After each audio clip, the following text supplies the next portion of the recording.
And we are live. Hey, Concrete. Hey, Danny girl, what's up with you? Honey, Wednesday. It's hump day.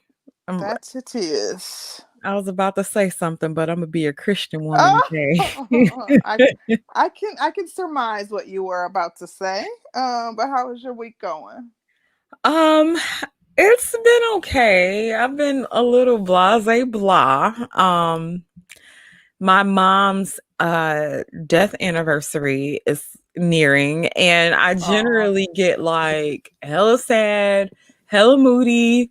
mm, And it's yeah, typically different from what I usually am because I could be mm, kind of to myself anyway. But yeah. yeah, and Well, that's always I tough. hate being so sensitive about stuff sometimes. So Yeah, that's tough. That's tough though. Yeah,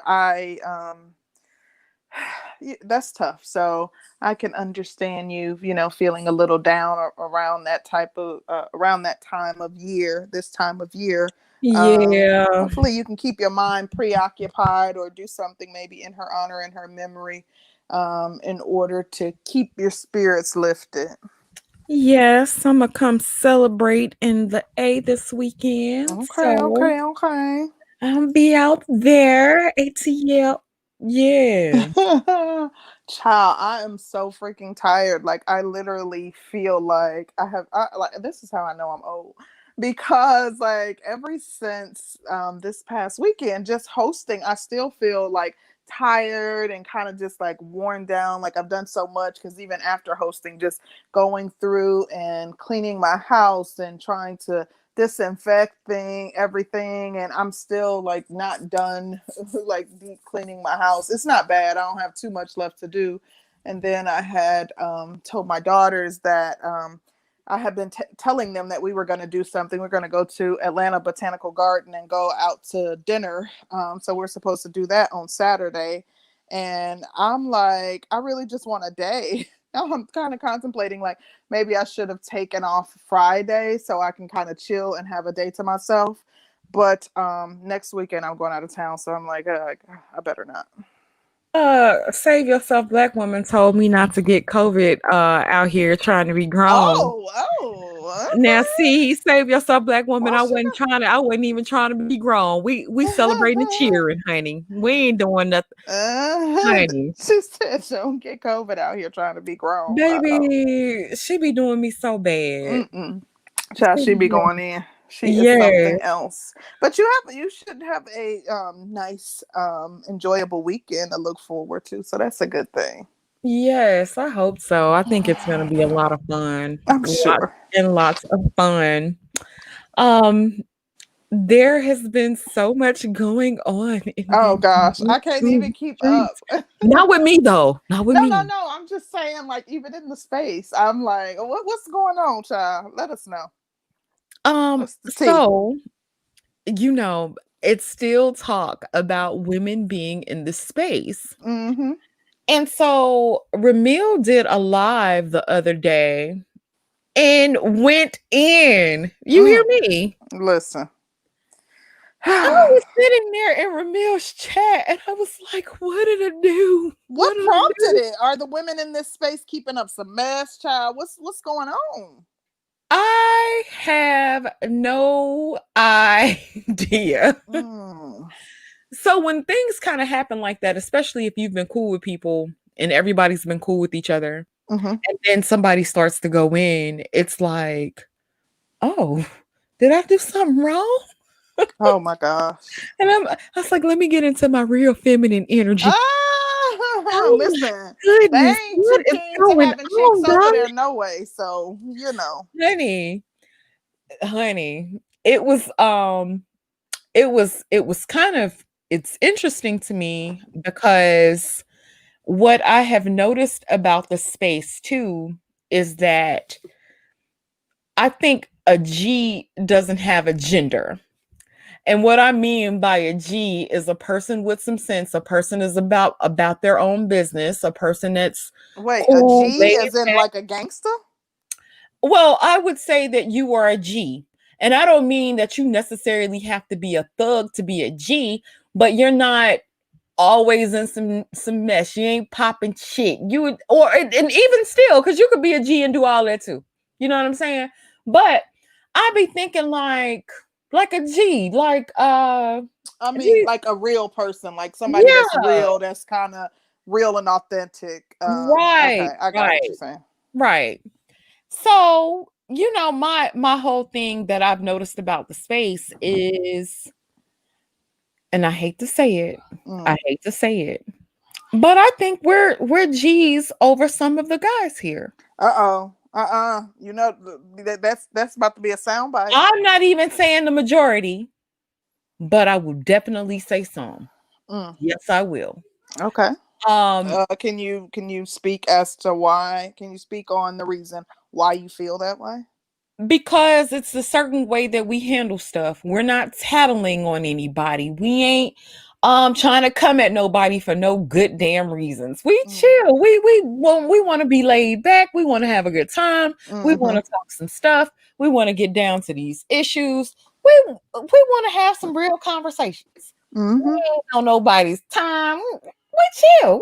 I feel like we're G's, right? Mm-hmm. When I see you in the chat room, you ain't over there keeping a mess. Well, now I Oh keep no. it a mess, but I feel like it's, I Child, keep I ain't it got time for it. I don't right. have time for it.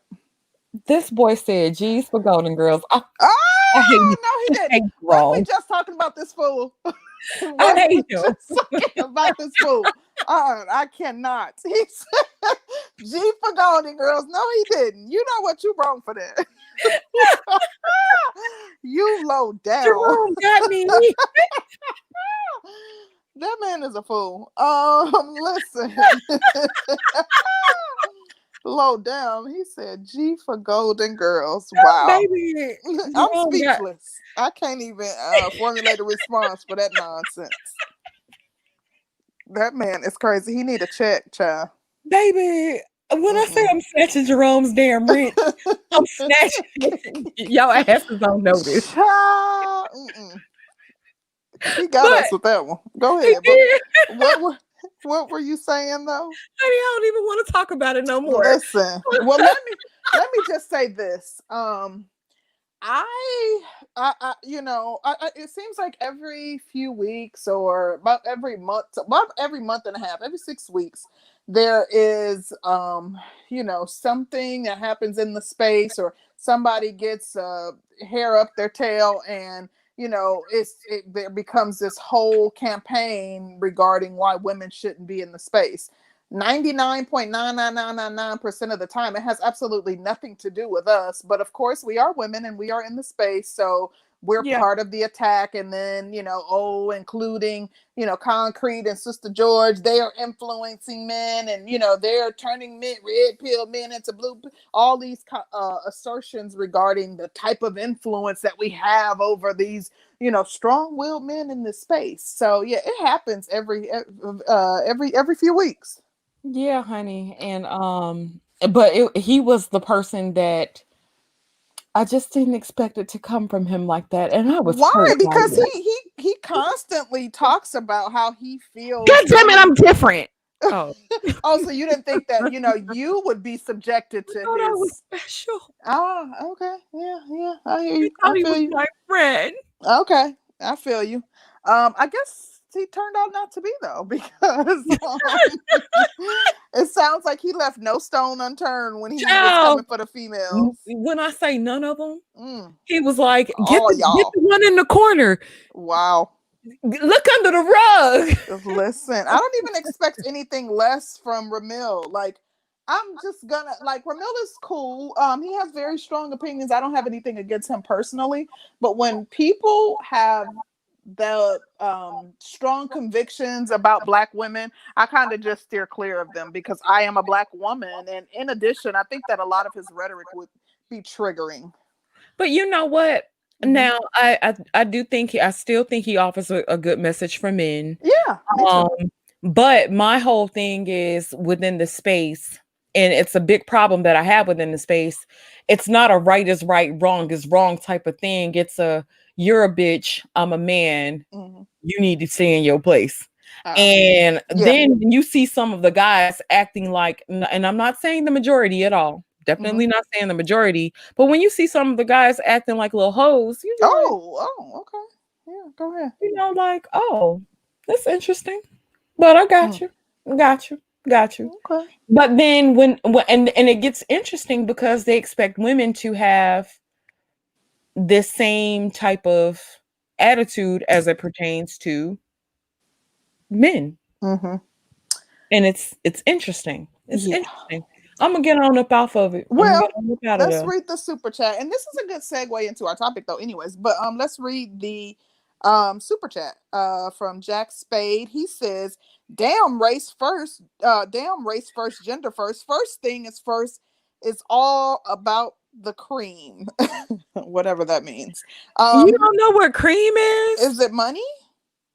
Yeah, you never heard Well, cash you rules know, everything around me. Cream, get the money. yeah, Dollar but you know what? I thought of something else that was like extremely baby, inappropriate. I'm not even finna do this with When you. he said cream, Um, I was like, "Oh, that don't sound right. I don't even know if I should be reading this." So, yeah. baby, oh my god. Listen, but regarding Ramil and his message and how he felt and him being upset and feeling like women shouldn't be in the space, I do think that he has been pretty clear regarding his stance from day one. I think visited his page just like when he was doing live streams maybe 2 or 3 times, and from day one I've heard him saying that he doesn't allow women on the panel, that he doesn't feel like women should necessarily be in the space and or that they have anything to offer up of value regarding engaging in these conversations or debates on certain topics. So I just All they have to do, Mhm. all they have to do is say, "Hey, you're a woman. This is a chat or a channel for men. We'd appreciate if you kind of get on up out of here." But didn't Cool. he sort of say that without saying, without being that direct, by saying he don't feel like women have anything to offer in conversation? Yeah, but I be thinking, like I said, I'm different. You know what? See, that's your problem, baby. That's that big Sag energy. That's that big Baby, Sag energy. That's baby, your I always problem. feel like I know something about something. Listen, he ain't talking about me. Shit, He talking about y'all. something. That's that big Sag energy, baby. Baby, Y'all think the rules don't apply to y'all. I'm trying to tell you. I am trying to tell you. So, anyways, I um, be feeling like I got something to say, goddamn it. mhm. And I might be a bit of an imbecile, but I Man, have listen. moments. I have moments of brilliance, goddamn it. So, Well, you know what? I certainly think that I have something to offer to, most conversations and most topics. But I feel like if you don't want to hear what I got to say, you ain't worthy of my dang on opinion anyway. Why am I yeah, going to waste my breath and why am shit. I going to put in effort into trying to convince you that what I'm saying has value? Would I? Hmm. So, anyways, the topic for tonight, or did you have something else to add regarding that? Nope, I ain't got Oh, nothing to talk about. Peace and hope. I'm just listen, gonna I'm stay just out of gonna put a y'all. little I ain't wager. going. But this is I'm. another thing Mm-hmm, too, because now some channel, some chats you'll actually get like invited on and stuff, mm-hmm, right? mm-hmm. And panels, and then dudes be like, "Ah, it's bitches in the space." Yeah, But yeah, a whole dude invited me up here. Like, are yeah, you serious? yeah. I mean, like these men sometimes. I don't understand. Sometimes they want a circle jerk. They literally want people. They don't want to hear dissenting opinions. They want to hear from people who think like them. They don't value anything outside of their narrow perspectives. So I just ain't even trying to offer it. So you're right, though. I've seen that. I've been on people's channel and they invite us up and invite women up and because they want to hear different points of view. Sometimes they do it because it's good entertainment. Sometimes they do it because they're setting you up for the okey doke. So they have various reasons as to why they do it. But generally, I'll engage even when the chat isn't favorable if I'm invited by the actual content Content creator of the creator. page. Yeah. Interesting. Mm-hmm. But Let me read this super chat. Shout out to DJ Nath. Excuse me, Naf. He says, I'm flagging y'all stream for slandering that good Uh, black brother and his ah! white Hawaiian. Listen, who's slandering that man? Um, Oh, shout you're out talking to about D-Mac. the Oh, AG. Okay, go ahead. I'm sorry. shout out to D-Mac the trucker. He says, to be fair, Sister George is the only woman to pay the argument fee. That's what I'm saying. Shit. Sick of these niggas. Listen, I ain't paying nothing. I don't even want to argue with you. It Like, wasn't even to argue. It's to be fair to me because mm, it's like channel support. Like I would support him, like I would support Bernard's channel, or yeah. um, I'm thinking of like Fantastic's channel, or yeah, like channels that I donate to. Yeah, that. Right. And I don't mind, of course you support like but they support us, I wouldn't I just like I don't like that unless you pay something, I don't even want to hear what you have to say type of thing put on it. But I get it. We support each other in this space. So that's what we do. Okay. But go ahead. I'm sorry. Yeah. But let's get off into this wonderful topic. Yeah, child. Let's talk about it. We're gonna talk about, are you race first or gender first? And I think first we should go ahead and let's talk about it from a general standpoint. And let's talk about whether or not black women seem to be race first or gender first. What do you think about that? Do you think black women in general, the collective of black women, seem to be race first? Or do they seem to be gender, sisterhood, woman first? Okay. So, I had initially asked this question, Mm-hmm. and I was thinking that a lot of women were going to say that they are gender first Mm-hmm. because typically a lot of us get pegged with the feminist or being feminist. We get pegged Mm-hmm. with being feminist. The culture's a feminist culture. It is Mm-hmm. what it is. So I was just for sure that most women were going to say that they were women first, right? Mm-hmm. And then I'm looking at the responses, and most of the women were saying that they were black first. Mm-hmm. And I thought that that was interesting.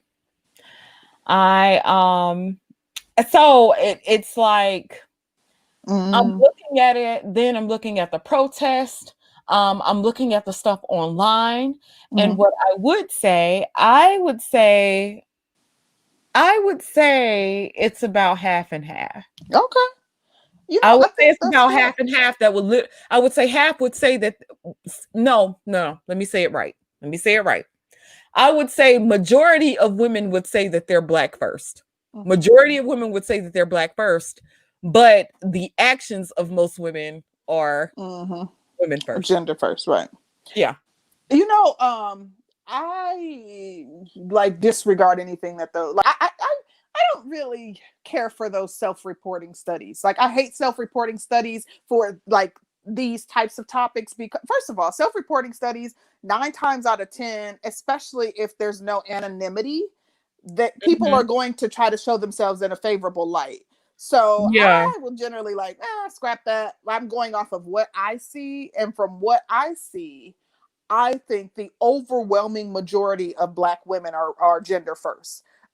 It is in everything that we do. We are like, for example, just think about politics. How many people got behind Biden when he teamed up with Kamala? Like, how many women? Oh my gosh, I see, and I'm in 4 different like girl power, sisterhood type groups that are just strictly women, and Mhm. oh my gosh, I can tell you that women are far more about supporting each other and helping and pushing each other and encouraging each other and helping each other get further along than they are about helping out the collective of Black people, especially Black men. And they are about helping Black women get further to the detriment of black men. They don't care nothing about helping a black man. If a black woman is interviewing a black man who's qualified for the job and a black woman who maybe does not have all the qualifications, I think that most black women would choose the black woman if all other things are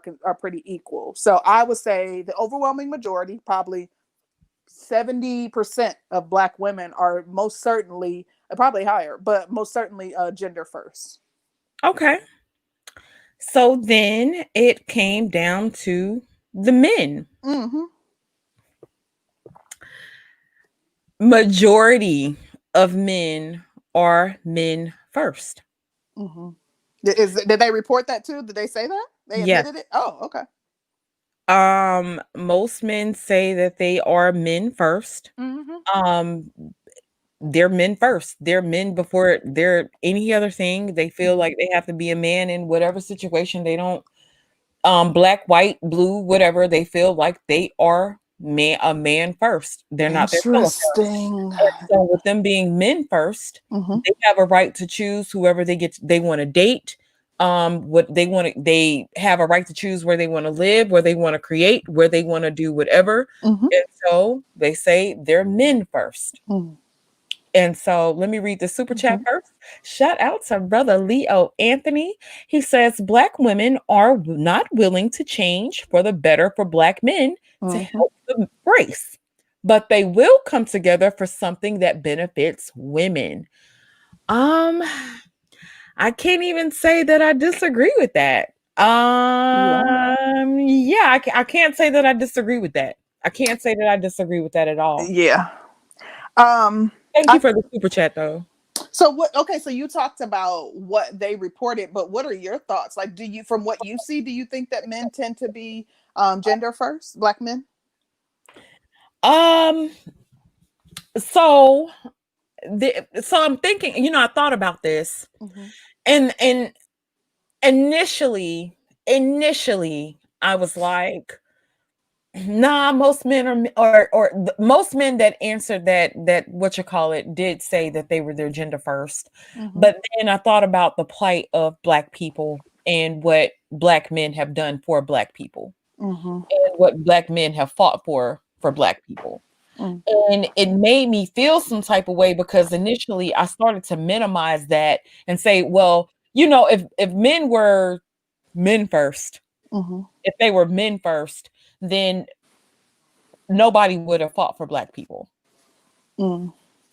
Does that make sense? Yeah, I understand, and I think that from my perspective, I do think you bring about an interesting point.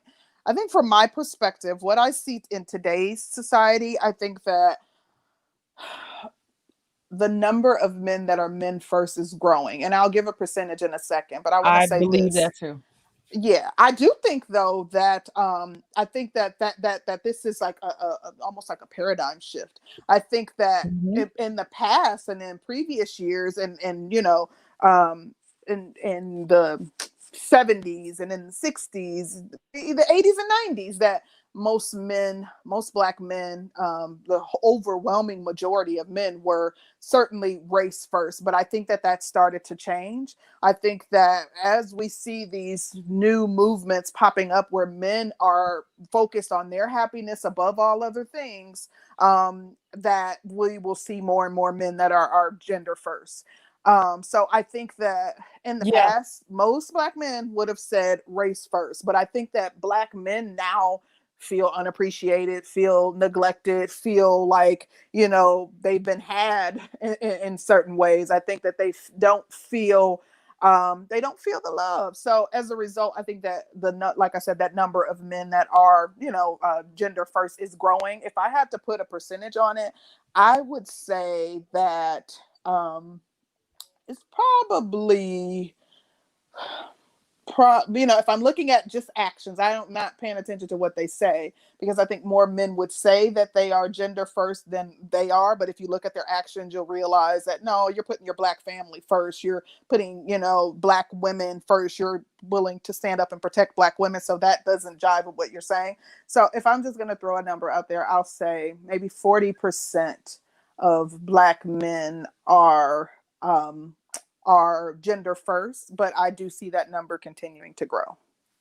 Yeah, shout out to my baby, my fiance. He says he's tribe first, not gender or race first. And I think that's a good point to bring about because you do have Yeah. to be about but what I do But what think do you consider your tribe though? Tribe to me is African American people. For me, it's African American people. You know, well, I how do think you he's thinking defining his tribe because he does have a biracial daughter. yeah, And but what does I that mean? think Like your family? Is he saying no, family? I'm thinking that he's man first. He's a man before he's black first. I Well, don't he think said no. He said not gender, or he said or not gender first. well, to me, because I'm looking at it, if he made his own decisions to go out and say he's going to date and marry whomever he wants to marry, and he has a family, Mhm. then it's about whoever's in his family. Yeah, that's what I figured. He's talking, saying like family first, and I get that. Yeah. Yeah, so I get that. I think that yeah, that is, I think most people are going to, you know, if we are adding other variables into it and we're saying, you know, are you your inner circle first, or are you, you know, your immediate family, like I think that the further we dwindle it down, the more specific we make it, that, you know, Mhm. the more categories we have, the more people will probably say the people that are in their immediate circle, in their home, things like that. So yes, if we are extending it to that, yeah, I can understand that. But I have a soapbox rant, so I'll let you add what you want to add to it first before I go on my rant. Do, do, do, do, do, do, do, do, do. I don't have anything go. Okay, so I'm gonna go on my rant. It's gonna be short, actually. I'm actually gonna shorten it up because some of this stuff is not pertinent. But um, and then I have a question for you. So me personally, I want to know what you consider yourself. But me personally, I'll first say that I am definitely race first.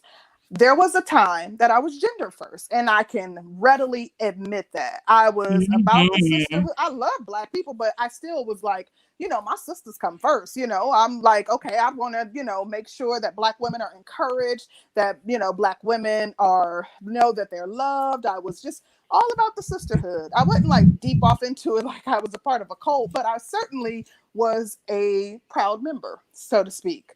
Mhm. But as I grew in my consciousness, and this was even when I was a black conscious woman, I still was kind of made that delineation and was would have considered myself black woman. You know, I would have considered myself gender first as opposed to race first. But the more and more I elevated myself, the more and more I realized that that is part of the divide. That I was part of the division and the you know, the state of peril that the black community was in, because I was continuing to further that divide by not being black people first, not by not being black collective, black community first. How can you as a conscious woman not understand that the black man should be included in you know, any fight that you bring forth? So I, now that I understand that, I am without a doubt race first. I like shun the notion that, you know, black womanhood is something that we should solely focus on. I think that that is absolutely silly. It is as divisive as any white supremacist argument would be, in my opinion.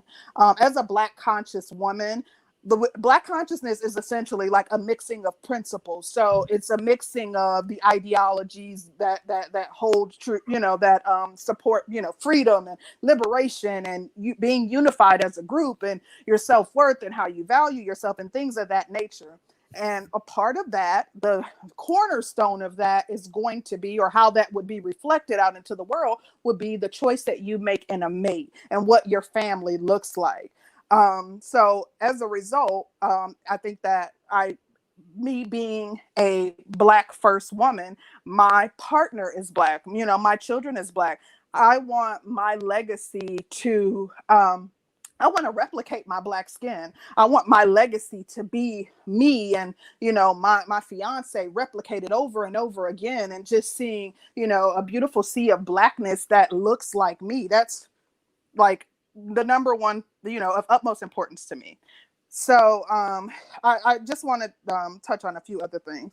Um, I think that as a Black conscious woman, it's important to know and understand like the inherent value that we hold, that our Blackness holds. I think that, you know, it's important to recognize the how important and how pertinent it is for us to unify with one another in order to increase our value, and to challenge the notion that we aren't good enough, to challenge, you know, the notion that, you know, we should be an oppressed people by, you know, the dominant society. I never hear white people have these discussions on whether or not they are race first or gender first. And they don't. It goes without saying that most of them are certainly race first by the decisions that they make, by who they promote in the workforce, by, you know, the interviews that you go on and who they choose. If there's a white person that they are interviewing, they are more likely to get the job than you. In addition, they are more likely to offer them a higher wage than they are to offer you. So it's obvious by their choices that they are most of them are race first. In addition, they're the dominant society, so it's not as important. If you are already the underdog, it's going to be far more important for you and your people to be united than it is for somebody that's already at the top. We've already our position is already established. When I say our, I'm talking about white people, the dominant society. Their position is already established. It's not as important for them to focus on being unified as a group as it would be for somebody at the very bottom. In order for us to move up the ladder, we have to depend on one another. And I think that's why we're failing time and time and time again, because we have this individualistic mindset and we don't look at the collective and how we can help one another out. And, you know, we're literally stepping on one another in order to, you know, get a position that has a closer proximity to whiteness, because that's our validation. So I will get off my soapbox now, but I just wanted to just kind of emphasize the importance of why I think it's important to be race first, and how that I feel that impacts us, you know, as a group, and, you know, why I'm race first. So, what about you, Danny? Danny? Girl, I was on mute. Um, Sorry. Shout out to Black Wizard. He said that he was me first because I had forgot to read the super chat and I seen Duty Rail's comment. Mm-hmm. And Duty Rail, I actually hate I missed that one because I thought we was all original and stuff in our thought process, but gotcha. Uh oh. Oopsies. But yeah, that sounds like a good stream. I was gonna say that I too used to be woman first. Mm-hmm. And I think it's because me and a lot of Black women share the same plights. Mm-hmm. We've had a hell of a lot of similar experiences. We've experienced a lot of similar traumas, right? And I felt like I could relate. I felt like they related to me, and so forth. And when I started to go to male dominated spaces, um, and not to say that I didn't have a good example of a father and a stepfather, because I really good father, really good stepfather. Um, but it wasn't. I would still say that my family was a bit more matriarchal than it was patriarchal. Even though my mother would have still been considered submissive, but my mama had a mouth on her. She still kind of did what she wanted to do. But my stepfather wasn't he wasn't a punk. Neither was my dad. So, um, when I started to go to like male dominated groups or whatever, and listening to men kind of talk about their plight or whatever, I felt like we are both really going through a lot of the same experiences as Black people. We share too many experiences that are unlike anybody else in the world. I feel like we would get more accomplished together than we ever could apart. I feel like Black men were being ignored about a lot of the things that they were going through. Listen to me pandering today. Pick me, Sha. But I felt like we Girl, were, go ahead and say it. I'm amening you in the background. yeah, but I felt like, oh, Y'all like the damn stream. I don't know why y'all have a problem with that. Like the damn stream. Shit. Okay. Anyway, but I felt like we go through the same things, and every other race of people pick their own people before they pick other races of people. White people choose white people over them, over everybody else. Asians choose Asians over everybody else. We're the only ones who feel like we have to outsource everything to other races of people. And that's to Facts. interpersonal relationships, it's to how we support businesses, it's to how we will automatically think our people have done something wrong when something happens to our people. And we're to a point now where we don't even give each other the benefit of the doubt as it pertains to a lot of things. We're always looking to see, well, what did our people do wrong? What did our people do Absolutely. wrong? Immediately, that's the first question that's asked when a black person is killed unjustly. Yeah. And so I just kind of feel like um being that we're black people, we share far too many similarities and experiences not to be race first. Now, and I will say this, I'm not telling you you gotta go down there and support Pookie and Ray Ray, because some Pookies and Ray Rays don't ever want to get out the damn hood. That's where they want to stay. Right. Let them stay where they want to stay at. A lot of people are not, and not even just staying in the hood, but staying in the hood and not doing anything, not trying to rebuild, not trying to take care of anything, just doing the same old things. And you have people that are gonna do just that. So I'm not saying get with those people. I'm saying get with like-minded people who want something out of life, because you do have black people who want something out of life, who do want to raise their A children in lot of safe them. neighborhoods, who do want to live a good life, who do want to have barbecues and loud music, but it ain't ghetto and it ain't hood, and you ain't got to worry about getting shot up over a dice game, or um you ain't got to worry about getting seeing somebody getting pimped out on whatever, because I know I'm being a big extreme right now. But I just feel like we have more in common than we have differences. And the more that we can relate on our commonalities, I think that we will be much better off. I agree And wholeheartedly. I think we have a lot more in common than we do differences, which is why I feel Hmm. like people should be race first. But I do think that men want to be will say that they're gender first. I think it does have a lot to do with dating and mating. Absolutely. um yeah, I think it has a lot to do with dating and mating. um yeah, I think it has a lot to do with dating and mating, and I'm gonna Yeah, leave it at I that. I certainly agree with that, and I agree with everything that you said. I don't like using those extreme examples. Like even if you look Yeah, at, I mean, no, I think that you did a good job of illustrating that. But if you look at like statistics and everything, like most Black people are, are hardworking and are law abiding citizens. Like despite the fact that they may live in the hood, they might not be able to afford to move out of the hood, but I do think that, I wanted to just also touch on the fact that when I say black first, I'm not saying that I uphold, black effery, and condone black deviant behavior, and that no, come on. Like I'm talking about people who actually want something out of life, hardworking people who want to unify, people who have a collective mindset, and people who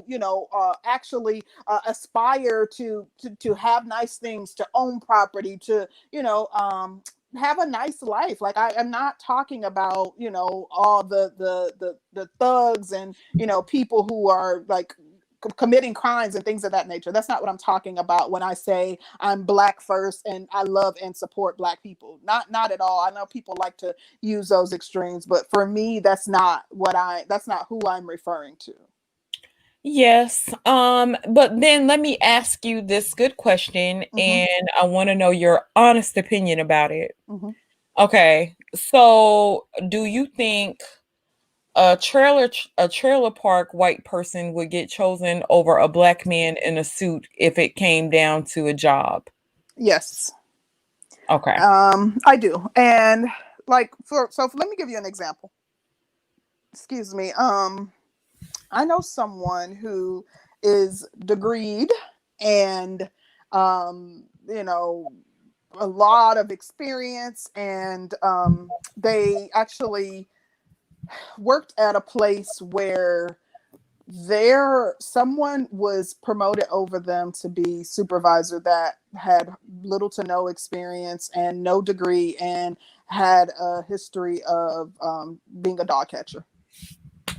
Like that was their previous employment. So but he was white, so you know, the fact that the other person was degreed and, you know, a prior entrepreneur and like an impeccable resume did not matter, because, you know, there was a white person that was also up for the promotion. So yeah, I think I see it. I've seen it. I mean, I've worked in corporate America for a long time. It's like, I'm telling you, I've seen it in my own workplace, and, you know, questioned it in my own workplace because I know what it is.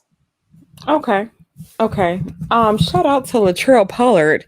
He says, I must be losing my mind because they sounds logical today. Oh, they be trying to play us, boo. They be trying to play Baby. us. I'm sick of them. So Listen, are we ready to open the yeah. door? I was gonna say open it up, but Well, let's go ahead and open it up. Yeah, come up. Like, even if you have dissenting opinions, I know most of the men in this space probably are going to say that they are gender first.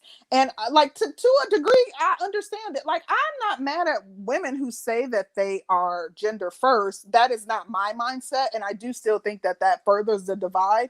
I think that a lot of men that are saying that they are gender first, it's in response to them feeling like they've been left on the back burner for so long, that no one is vying for them, that no one is out lobbying for laws that would be fair for them, that they are basically, you know, left to the wolves unless they are, you know, shot dead in the street, and the media there's media coverage. So I think that a lot of some of the men who are saying that they are gender first, it's in response to them feeling like, you know, they haven't received the due respect and love from the community that they should have been shown. shout out to D Darrell. He says, great topic. Thank Thank you, you D. so Darrell. much. We'll really appreciate it. Okay, what's going on, Jack Spade and Rozzy? What's going on, fellas? How you doing, Hey, baby? y'all. I'm good. How you doing? Listen, let me get this shit off, man. Okay. Yeah, yeah. So I just want to talk about this shit. Can you hear me good? Loud and clear. Yeah, your mic is real clear. Yeah, yeah. But yeah, I just want to talk about, because you asked the question, are you black first or gender first, right?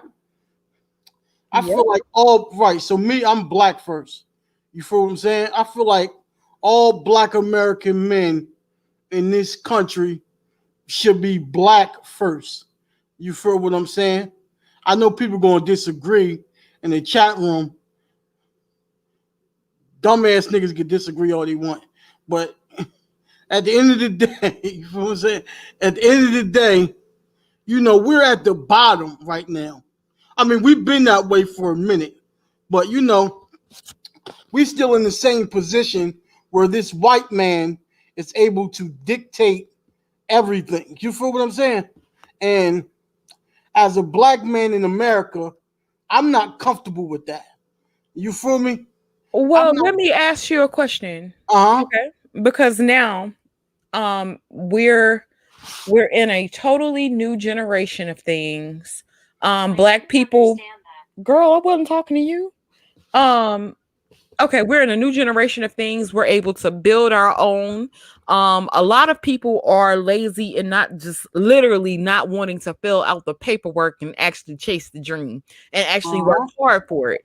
What do you think about it from that aspect? Say that one more time. Basically we have more opportunities than we've ever had before. Right. Some people are lazy and feel I think that black people feel like we're old things, and I do feel like we are. But if you're in a situation to where you know you're not going to be given anything anymore, um would you say that that's a good argument for why people say that they're men first? Like, we have every opportunity. We don't have to stay in the same places. We can do what we got to do. I want Bullshit. to respond to that after him too, because yeah. Man, Okay. I feel like that's bullshit, man. Listen, man. Look, I mean, let me ask you this.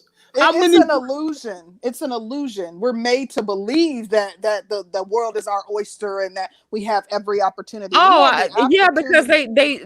you know what? And I want to break that down just a smidge, and I'm gonna go up on a little soapbox real quick. Mhm. Okay, it is definitely an illusion, and I'm so glad you brought that up.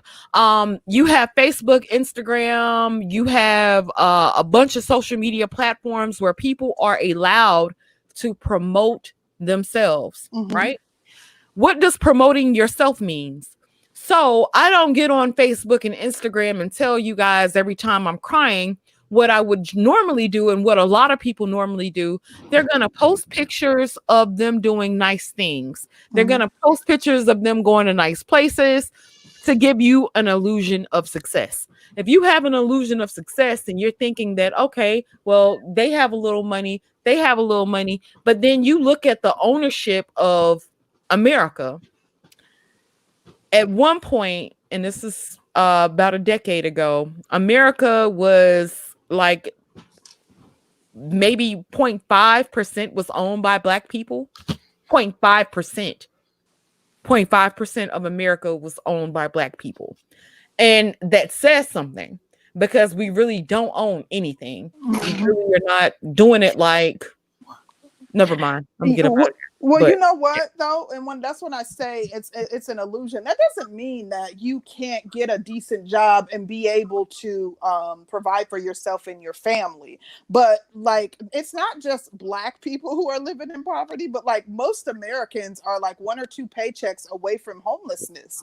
Like you are like now we've simply the plantation, the landscape for the plantation has changed. It's the corporate plantation, and you are making someone else's dreams come true. You're making someone else rich. Yes, you can go out and get a job and provide for yourself and provide for your family, but I say it's an illusion because they show us and prop up, a few, some Black people who have made it to so that you feel like the dream is attainable, and the likelihood or of you being able to amass that type of success is extremely low, especially in comparison to your white counterparts. And I'll shut up because I know we got some people on the panel and I do want to hear what they have to say. go ahead, Rosie. I'm sorry I interrupted you and talked for as long as I did. My bad. Go ahead. right? I just got to ask the men in the chat a question. How many more Black men and women got to die for Black men to be Black first and to put our people first? Like, how many of us got to die off and get killed off? How many of us got to deal with racism for us to put Black first? How long we got? Like, how long we gonna let this shit go on? How many people gotta die off? Our babies are dying, our kids are being miseducated, our Black women are getting killed, Black men are getting killed. How many have to die off and be miseducated and all this bad shit got to go on for y'all Black men in the comment section to get the picture? Because you niggas don't want to be Black first. I don't know why. You see all this shit going down, and you niggas Wait talk a minute, about, wait a minute. I thought you asked Yeah. somebody to answer. Yeah, what do you mean? huh? Oh, I thought you asked. Well, let him finish his comment, and then once Hold on, nigga. once you guys have an opportunity to talk, you can answer the question. My fault, brother. Yeah. So it's a lot of shit going on, and Black men talking about, well, dog, I ain't Black first, nigga. I'm gender first, or I'm me first, or I'm just all about the money. What? You all about? It's okay to be about the money, but if you just about the money and that's all you care about, you'll be the first one to probably fuck around and sell out the community for some money if you don't care about your race. But you niggas don't want to be about this black shit. But then you want to talk about black women. That's crazy to me. Y'all talk all this shit about black women and what they doing and what they ain't doing. But you ain't black first. What the fuck, my nigga? Well, shut the fuck up about black women. Like, come on, man. Like, niggas kill me, man. But niggas don't want to hear this talk. Rozzy, can I respond to you, brother? Well, let's let Jack Spade. Hold up. We'll let My Jack bad, Spade. Hold on, guys. I'm done. We'll let Jack Spade get in first, and then I'm not sure who that was, and then you can go afterwards. Go ahead. Jack. All right. So concerning it, hey, what's up, everybody on the chat? What's up, everybody on the panel? This is Jack Spade. But yeah, With that first radio things voice. first. I thought that was RBR. I thought that was RBR for a second.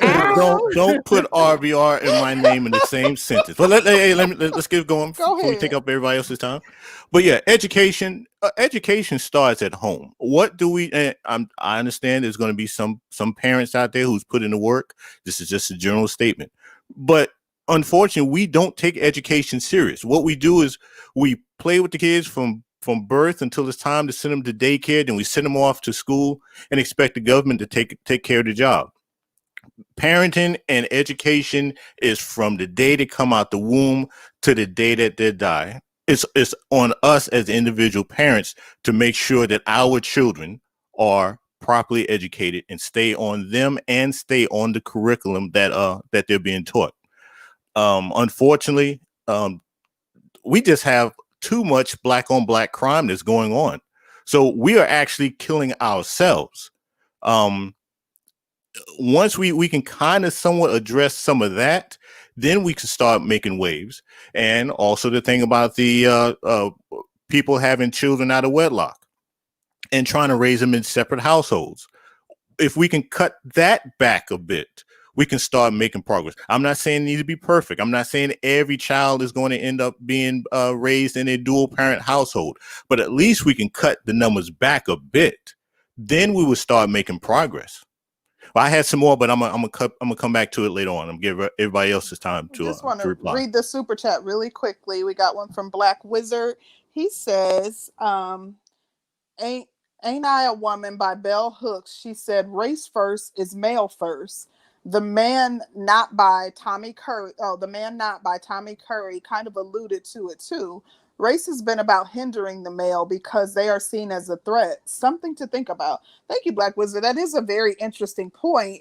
If we say race first, being that, the Western society originally was a patriarchal society, is that somewhat like being male first? And as for women, it would be kind of like supporting the opposite gender above yourself.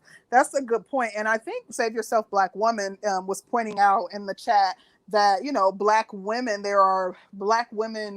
are being killed at the hands of black men. So she was kind of basically expounding on why she feels it's important to be woman first. But I'll let the next person, I'm not sure who was next. I think it might have been, was it Brown Bird or DJ Nav? Okay, go ahead. DJ Nav, appreciate it. Since we're doing DJ intros, what up? It's your boy DJ Nav, the best kept secret. Shout out to the panel. Shout out to the chat. You know what I'm saying? Yeah, I did do that. Okay. So I wanted to simplify it a little bit, right? Take away the color. At the end of the day, a man has primary objectives, right? Provide and protect. It doesn't matter what your color is and all the other stuff. I look at it like too many brothers lean on the black, white supremacist argument as a crutch, right? As a reason for why they're not handling their responsibilities as a man. So me personally, yeah, I'm a man first, right? I'm a black man, but I'm still a man first at the end of the day.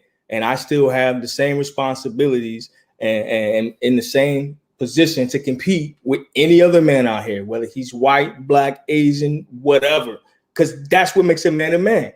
I was in the military, right? But at the end of the day, we had rank structures, whatever your uniform was. But if a dude said something to you and he outranked you, it was still some man on man shit. So, I mean, when you are a man, like you have to stand in that essence of being a man and embody that. And I just think the race argument takes away from that. I get it. You know what I'm saying? We have our obstacles within this country, but they can drop your black ass anywhere in the world. You are still expected to perform as a man. Doesn't matter what you look like. And when cats be on that, oh, you a black man, you this, you that, and this, that, and the other, ain't nobody trying to hear that shit. In Africa and all them countries out there, they all black, but you still are expected to perform as a man. You know what I'm saying? So I am not subscribing to that argument. You are a man first. You know what I'm saying? I expect the women to jump fences. You know what I'm saying? When it's beneficial for them to be women, when they want to be protected and provided for, they're going to jump on that side. You know what I'm saying? When it's like, oh, I can play the minority card, you know what I'm saying? I'm going to jump on the black side. So, but you as a man, you don't have that luxury. And if you do, I can't rock with you because you're supposed to be a man regardless. Can I ask you a question? With that, I'll pass it. All right. Really quickly, I just wanted to say, who was that? Miss Cosmo says patriarchy is definitely, I think it said male first, but I do think that DJ Knopf had some very interesting points, and as it relates to being male first, the thing is, like, I don't know that other races are consider themselves gender first. I've never exactly. I don't know that other races put their gender before their race, and although you could be, as a man, you could be plucked anywhere in the world. If you're plucked in Europe, or if you're plucked in any country that is a primarily white country or white dominated country, you're going to be seen as a black male first. They're not looking at they're not looking at your gender first. The first thing they're seeing is your black skin. So I just wanted to pinpoint that, but you definitely brought about some very interesting points to consider. And I'm sorry, Brown Bird, did you want to go ahead and speak on the topic? Everybody doing intros, so I'll do an intro too. It's Brown Bird flying in the building. Feel me? Lord have mercy. What is wrong with you people? Everybody doing intros, so I was like, let me do an intro too. All right, so let me say this, man. The thing about it is, when we talk about gender and race, I keep making this assessment every single day.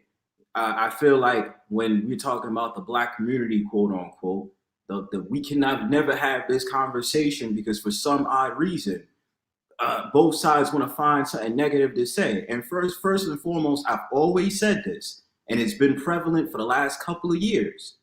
If the so-called black woman is talking about the black community and black race, she's talking about herself and she's talking about children.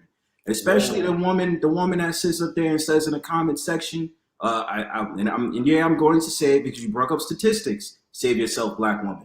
Why are we not talking about the abortion rate from the so-called black woman and how many abortions rates there's been for the last 40 to 50 years? Answer me that. If you're going to bring up statistics talking about black men get killed by black women, then I need to also bring up the fact no matter how many abortions came from black women, because it would be told that black women usually commit the most abortions. So if you can give me statistics on that, then we can have a conversation. Like I said, when it comes to race and it comes to gender, the black man is just getting fed up with the black woman's nonsense. And the thing about it is, this year has been alone.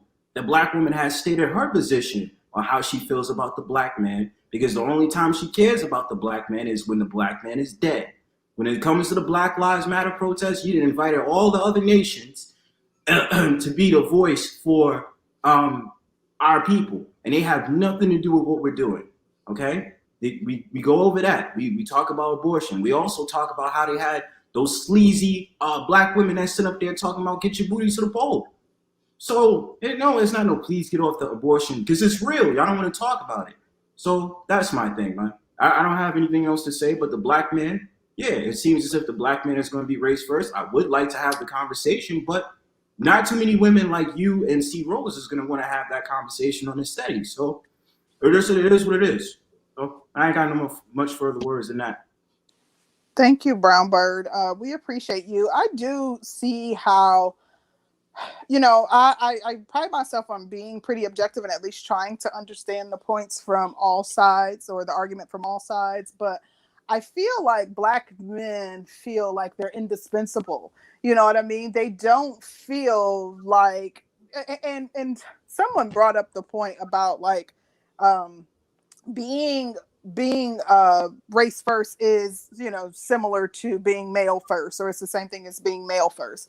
I feel like when I think about the men in our communities, when I think about the man in my home, he is the person that is expected and that would willingly put his life down to protect anyone in our home. That is the ultimate sacrifice. And Is for that that because he's reason, black or because he's a man? I'm sorry.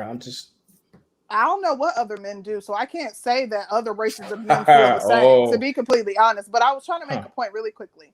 But for that reason, I could be male first without, you know, batting an eyelash. For that reason, if you're going to make the ultimate sacrifice for me, if we as Black women are expecting the men in our community to make the ultimate sacrifice and put themselves in harm's way, you know, potentially losing their lives, leaving their children fatherless, then I'm not opposed to them coming first. Concrete Rose. Yes. I just need to ask you a question, man. Why do you think Black men have a hard time just saying, I'm unapologetic about being about Black folks? I want to answer that too. Hold up. Yeah, I want you to do that too. Because you know me, I'm unapologetic about being about Black men and women. See, what is the point of having all these conversations, Black men, if you're not Black first? If you're not Black first, what are you here for? This is about this is about Black issues.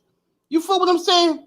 We supposed to talk about these issues to find a solution so we can have a better community.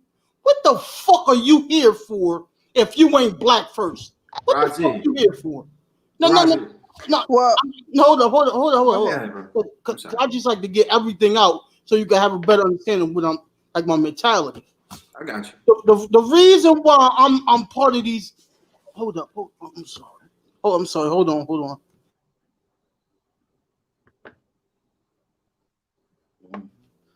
Okay, I'm sorry. Let me get back to what I'm saying.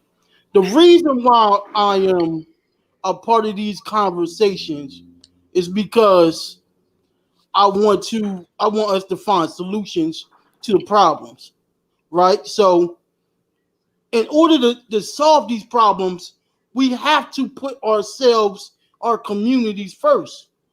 If y'all talking about you not Black first, then what the fuck are you here for? Y'all niggas want to talk about Black women and Black men all day, but then turn around and say, I ain't Black first. That don't make sense. It's either you're for Black power or you for our progression or you not. And if you're not, get the fuck on. Hey, listen, Rozzy, let me say this to Rozzy, bro. I understand what you're saying, Rozzy, but at the same time, the problem that we're having in these conversations is accountability. You can look at the comment section right now when I just mentioned abortions. These women are sitting up there deflecting. I don't know what. Like I said, it's accountability. You can say all that. Oh, yeah, because I'll hold Black men responsible, too. Yeah, you shouldn't be skeeting up in a woman when you know you're not able to take care of a child. You know that. You shouldn't be doing that. But Black women are also at fault. They're at fault for letting a man. Hold on. They're at fault as well. I said Black men, and I'm going to say Black women as well. Black women are at fault because I've heard certain situations where the Black woman knew she was not attracted to the man, and she sat there and let the dude skeet up all in the walls, and she got pregnant anyway. So if we're going to talk about the Black community, Rozzy, it's about accountability. And a lot of people always want to skew it to the Black man's fault. The Black man's fault. I'm here to give it a fair chance. Black men mess up. Black men mess up as just as much as Black women do. But when it's the Black woman's turn, when it's the Black woman's turn, there's a lot of skewed antics that they do not want to hold themselves accountable for. And that's it. Well, let me read this super chat. Go ahead. Shout out to Tamika Fitz for the super sticker. Thank you so much, Tamika. Thank you, Tamika. What's happening? One quick question. Should it be which would men prefer, abortion or a higher single motherhood rate? Well, let me answer Rozzy's question real quick before you guys answer that, and then we'll let Art be the first to answer that question, and we'll go around the panel. I want to answer that question too. I just want to say, as it relates to Razi's question, I think that the men in this space are here because I think that they, in their heart of hearts, they do care about the Black community, but I think that again they feel indispensable. So their response is it's almost a defense mechanism to based on how they feel Black men are treated. But I did want to say one quick thing, and I'll shut up. But as it relates to Black women are, when I said that Black women, I said what 70% of Black women are probably woman first, and I think that it's possible that is probably because Black women don't feel as though anyone else has our backs. So we feel as though we have to be pro-sister. We have to encourage and promote and, support one another because there's no one else doing it. Okay, I'm done. Okay. And my answer to this question is I think that Black men are ashamed of Black women, which is why they aren't Black first. Oh. It's a hard thing to say. But from the things that I hear here, that I've heard here, and the things that I've heard from other spaces and how they uplift other races of women, I think that they are ashamed to be Black first because I think they say, look who they're defending. A lot of them don't have the best relationships with their mom. And even if they do, they still see the error in their mom's ways. I think that they see everything that a lot of Black women have done as something messed up and something that's messed up the community. I honestly think that they're ashamed of us. And let me say this. Let me calm down. How we're portrayed in the media. Every time you turn around and you look at a Black woman on TV, she's loud, she's ghetto, she's crazy, she's one of these housewives types. And a lot of Black men tend to have problems with that. Now, I've seen the same from from white counterparts, but I ain't gonna go there. But the way that Black women are portrayed in our culture, I think Black men are literally ashamed of who we are as a race of women. And I think that's a big reason as to why they're not Black first.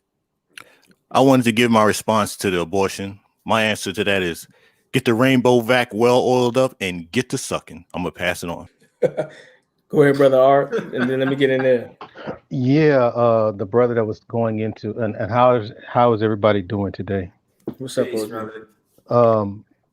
The thing that the brother was talking about as far as the abortion, and then he has Sister George talking about single moms or whatever.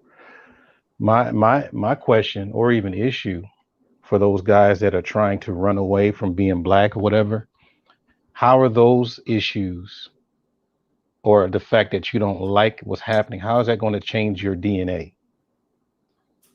The fact that you don't like certain things about what's going on in your community.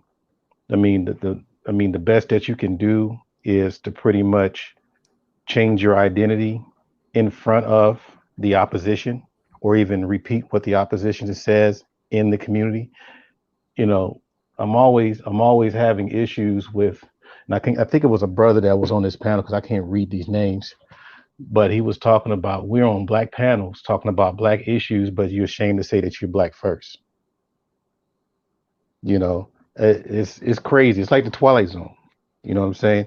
And I know it's a newer generation and things like that. But if you go around like Chinese, I never heard Chinese talk about we're not Chinese first, or we're not Japanese first. We're not Arabs or whatever. We're usually the Jesus of defending who we really are. Just because you think you can talk your way out of it, so to speak.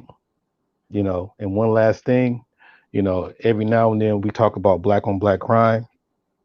I want y'all to think about something. I think cooning is Black on Black crime too. Cooning is Black on Black wow. Crime. No, that's real. They might not be shooting anybody. They're not shooting anybody, but there is some kind of treason in there. Okay. When you say cooning, what do you mean by cooning? Because people use cooning every day. They don't have a real reason to use cooning. Okay, well, the way that most of us go by cooning is to try to go in Black spaces or to try and forsake your own people for the good of the opposition. And you even hope that the opposition see you doing it or hear you doing it. That's cooning.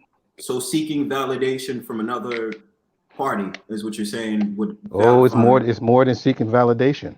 So if it's anybody that has an opposition, brother, and I'm just asking, I'm not mad about it. I think this is good, but that's the reason I get upset when people say cooning, because people that just say somebody's a coon just because they have an opinion. They disagree with you, right? About black people. You only answer to what you subscribe to. So this in particular that we're talking about, because I never said anything about anybody here being a coon. No, not at all. I'm just saying I'm talking about that, we're doing so much damage to each other. Even when we're trying to address the damage, we're still doing damage. Fair enough. If that makes sense. Right. So I let me still disagree, but go ahead now. Yeah, let me follow up quickly. And this was to the earlier question before the abortion shit.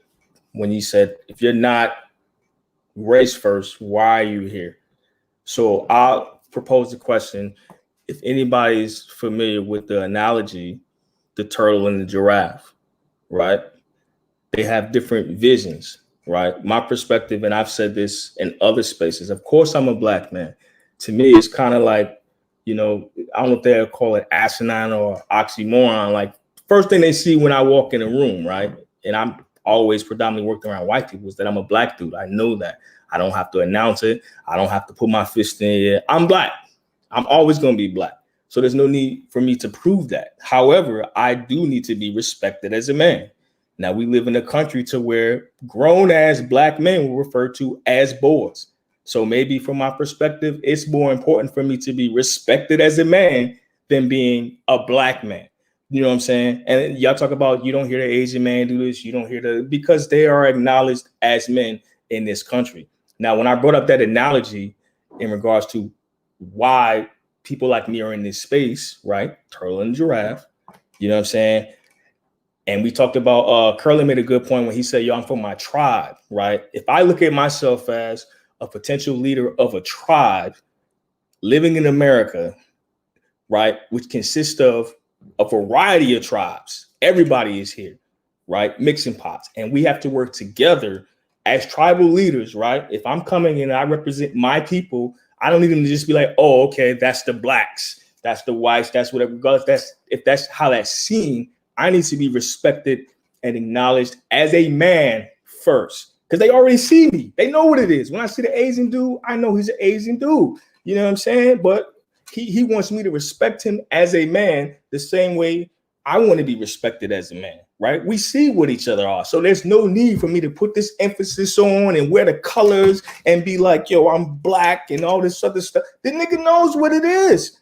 You know what I'm saying? So that's just my stance with it. And I think that gets lost when people focus so much. Yes, you can be for your people, but you can also understand that living in America, you have to be able to work with other people. And for this sake of this conversation, you want to be acknowledged and respected as a man, so that when you do speak, when you do project and bring forth your concerns and your issues, you know what I'm saying, you're acknowledged as a man. And I think that's one of the issues we running into now, because we got cats out here, they sound like women. They make arguments like women. And the other dude, the black man in general is not respected as a man. You know what I'm saying? Generally speaking. But you can be race first and for your race, and you can still work with other people. We have white supremacists who work with other people. We have white supremacists who are leading companies and leading sheriff offices and have, people of other races that work underneath them. So being race first does not mean that you are how is that race first though? That's show me. Let me ask this. Go ahead. Can I ask Nafsa? Why do you think that it's detrimental to be race first? And then never said that. Really? No, I never said that. No, I didn't say it. Well, I'm based on my understanding. Oh, go ahead, Concrete Rose. I was just going to try to answer his question regarding how is that race first. So especially being that we are at the bottom in this country. We should be using any resources we can to pull ourselves up and to pull those that look like us up. So you can be well, let me just say how you could be race first and be a CEO of a company. You could be a chief of police and ensure that you are hiring people who look like you. Qualified people who look like you, not just giving the job to, there are things that you can do that are innate or that's helping your community and helping people who look like you and ensuring that they are able to feed their families by you being in a position of power. So you can still be race first, and they've done it for many, many years. But let me get an understanding. Are you saying that if you're race first, you're not able to work with other people? No, I never said that. I never said that. I'm trying to understand. I was trying to. What I'm talking about, like you asked, how could you? The topic is, I'm looking at it like this: like I'm going to see a man first. How you present yourself as a man, right? It's like, are you race first or are you black first? So for me, I'm saying, like, I want people to acknowledge me as a man. We have to understand and acknowledge there is a crutch that comes with people that say, it's like the white feminist chick, like, oh, you're using that white privilege. It's no different if you're saying, oh, well, I'm a black man versus no, I'm a fucking man. You know what I'm saying? Like when you hear Kevin Samuels talk about, oh, I went to New York and I was kicking everybody's ass, this, that, and the other. Like, you want to be, at least in my opinion, acknowledged and respected as a man first. It doesn't matter what I look like. It doesn't matter what uniform I wear. It doesn't matter what my job title is. You know what I'm saying? Because when we start, we're the only ones who believe that. No, that's not true. You think that, and you keep trying to speak for men. Concrete. No, you did say earlier. Okay, like with white people would hire like the bummy guy, like a bummy white dude over a black brother. You don't know that. Like, could we just that's true. So that speaks to my point that I was trying to make, Danny. That speaks to the point that I was trying to make. That's why I said we're the only ones who think like that, who think that race does not matter, that you being black and me being black does not matter. That's you. What we you are the only ones that assume. Point. No, I get it. There are people that's going to look out for their people based off of that. What I'm talking, but that's not the conversation. The conversation is, are you a man first or are you black? How do you want to be seen?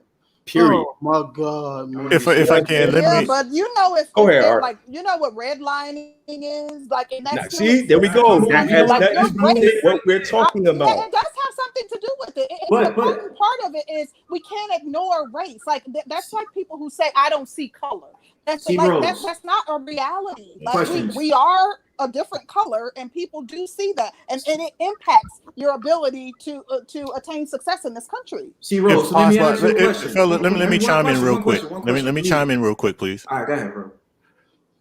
My biggest question with this black first and gender first is then what's the next question about what a person is? What's their second? What's their third? What's their fourth? Because unfortunately, we got a lot of righteous folks who are they're just basically empty shells. They're quick to say, "Oh, I'm black first. I'm this first." Okay, what are you beneath that? What is your root? What is your grounding? And addressing black issues. Are we addressing not this panel, but just in general? Black issues, black lies, black excuses, black appeasement, or black autonomy? Because unfortunately, what are we actually addressing is just the general question, not for this panel, but this is just a general question for everyone to think over the next couple of years, next couple of decades. Hey, yo, Concrete Rose. Yes. Concrete Rose. Yes. Black men, for real. Let's keep it honest. Can we be honest here? Let's be honest. Concrete Rose. Black men don't want no black power. Let's be real. Let's just be honest. We don't want no black power. We want to be second bananas to this white man. Let's be honest. We want to be second bananas to the white man. We want to keep begging, whining to him. Black first.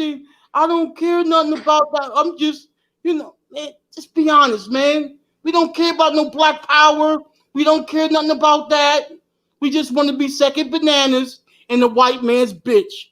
So what is black power? What is black power? Right. Yeah. What is black power in 2020? Oh God, Lord. Oh Lord. Yeah, stand on it, man. What is black power in 2020? Black power is a dashiki and a kufi to this nigga.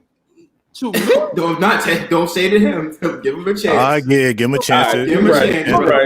Give him a chance. All right.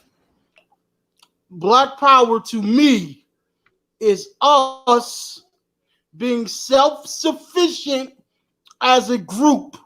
Us having our own banks, hospitals, us not relying solely on another ethnic group for every goddamn thing. Us owning our own communities. Us, God damn, look at this white man. Look at the power he got. Right. So the question is, hold up, because y'all used to interrupt the people on this panel. I don't like that. I let people talk. Okay, go ahead, fam. This white man got he got the resources and all that shit. We need that, man. Yeah. Let me ask you something. Can I ask you something? No, and I don't want you to answer it right now. Where do black women get all their opportunity from? You get it from the white man. Oh God, Lord, y'all want to have a conversation. Go ahead, Rosie. Right, so this black woman gets all her opportunity from white man. He don't get it from no black man. You can't go to the black man for housing, for jobs. Let's be real. Fuck is you niggas talking about? He can't go to a black man for nothing. You niggas talking about black woman when this goddamn black woman can't rely on black men for nothing. Let's keep it real. Can I respond? Okay. But that's the problem. That's Hold up. Y'all used to interrupting people. Go ahead, Let's keep it real. See, y'all not going to say, Rozzy, you're right, brother. Because you're not. Okay, tell me what black. Okay, so where do black women get all her opportunities from? Go ahead. Hold on. You can't tell me that there aren't black women out here living in Section 8 housing owned by black people. You can't tell me that there aren't black women out here working for companies, whether big or small, medium size, owned by black people. Like, y'all get on my nerves with this shit. All like, the time. Come on, man. Like, cut it out. It's a choice. It's a choice. Yeah, I was just gonna say that. And that's the thing, Rozzy. You keep sitting up there talking about black women depending on black men. My point to you, Rozzy, is both people are accountable. When you're in the hood and there's a black community, why is it the fact of the matter that when it comes to the people who spend the most money, our people who sit up there spending to foreigners? Whose fault is that? Our people. Our people is fault for that because we don't have a culture.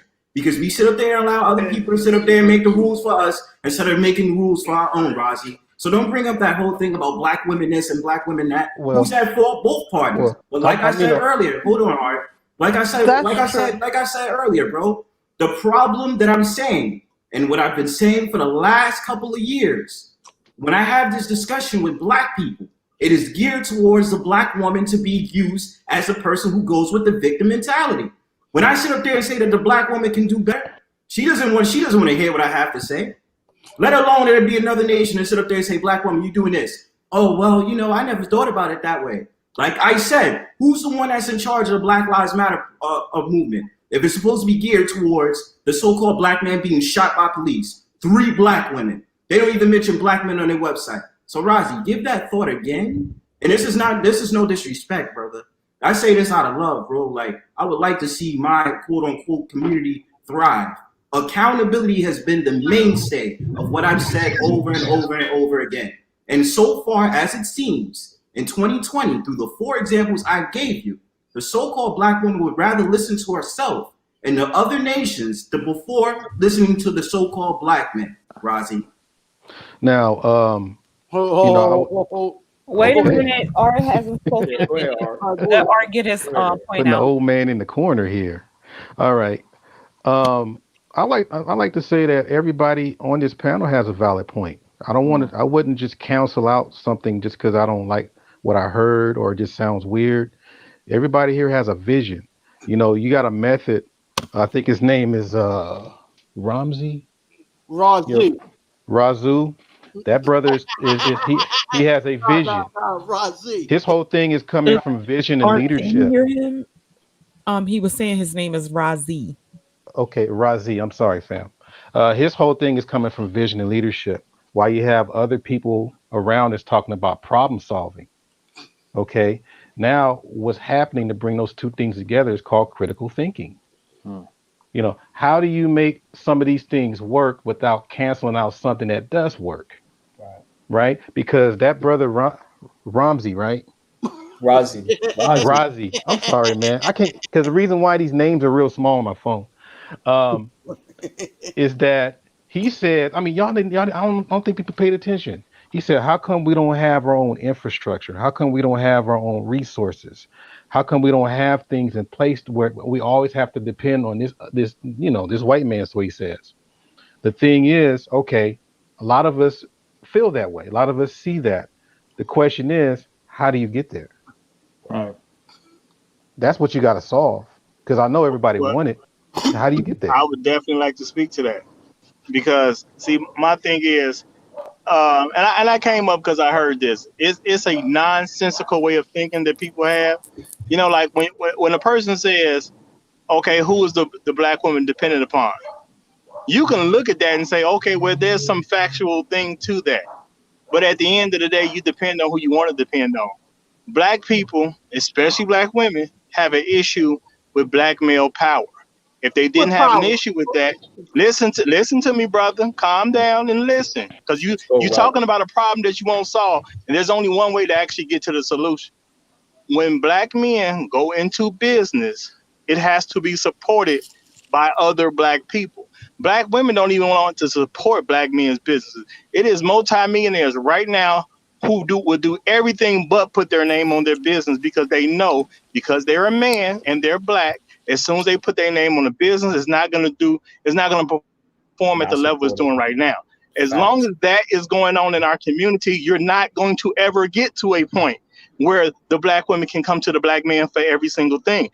Point blank, period. Group economics is the only way you solve that problem. And if any woman is going to say, I'm going to get something from any other group, regardless of it being white or anything else, if you're going to get something from any other group of men and not take the spoils back to your man so your man could do something with those spoils, at the end of the day, you're not friend, you're foe. Period. People got to decide what side of the fence are you on. You can say a bunch of cute reasons to be an enemy, but an enemy is an enemy. So at the end of the day, if you can get something from an enemy and you don't take it back to your camp so your camp can benefit from it, you're an enemy too. Right. Wow.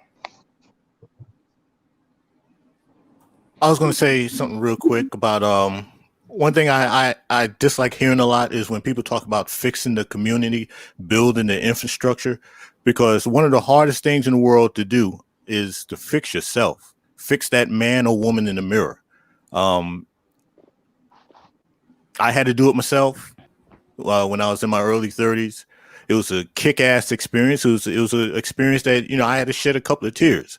But unfortunately, it is doable. And I think that's what a lot of us need to work on first, fixing ourselves, taking care of the people who are in our immediate inner circle. And then from there, we can work outwards.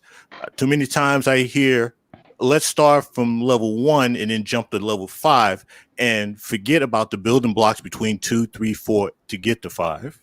And I'll pass it along. Now, wait a minute. Let me say something real quick.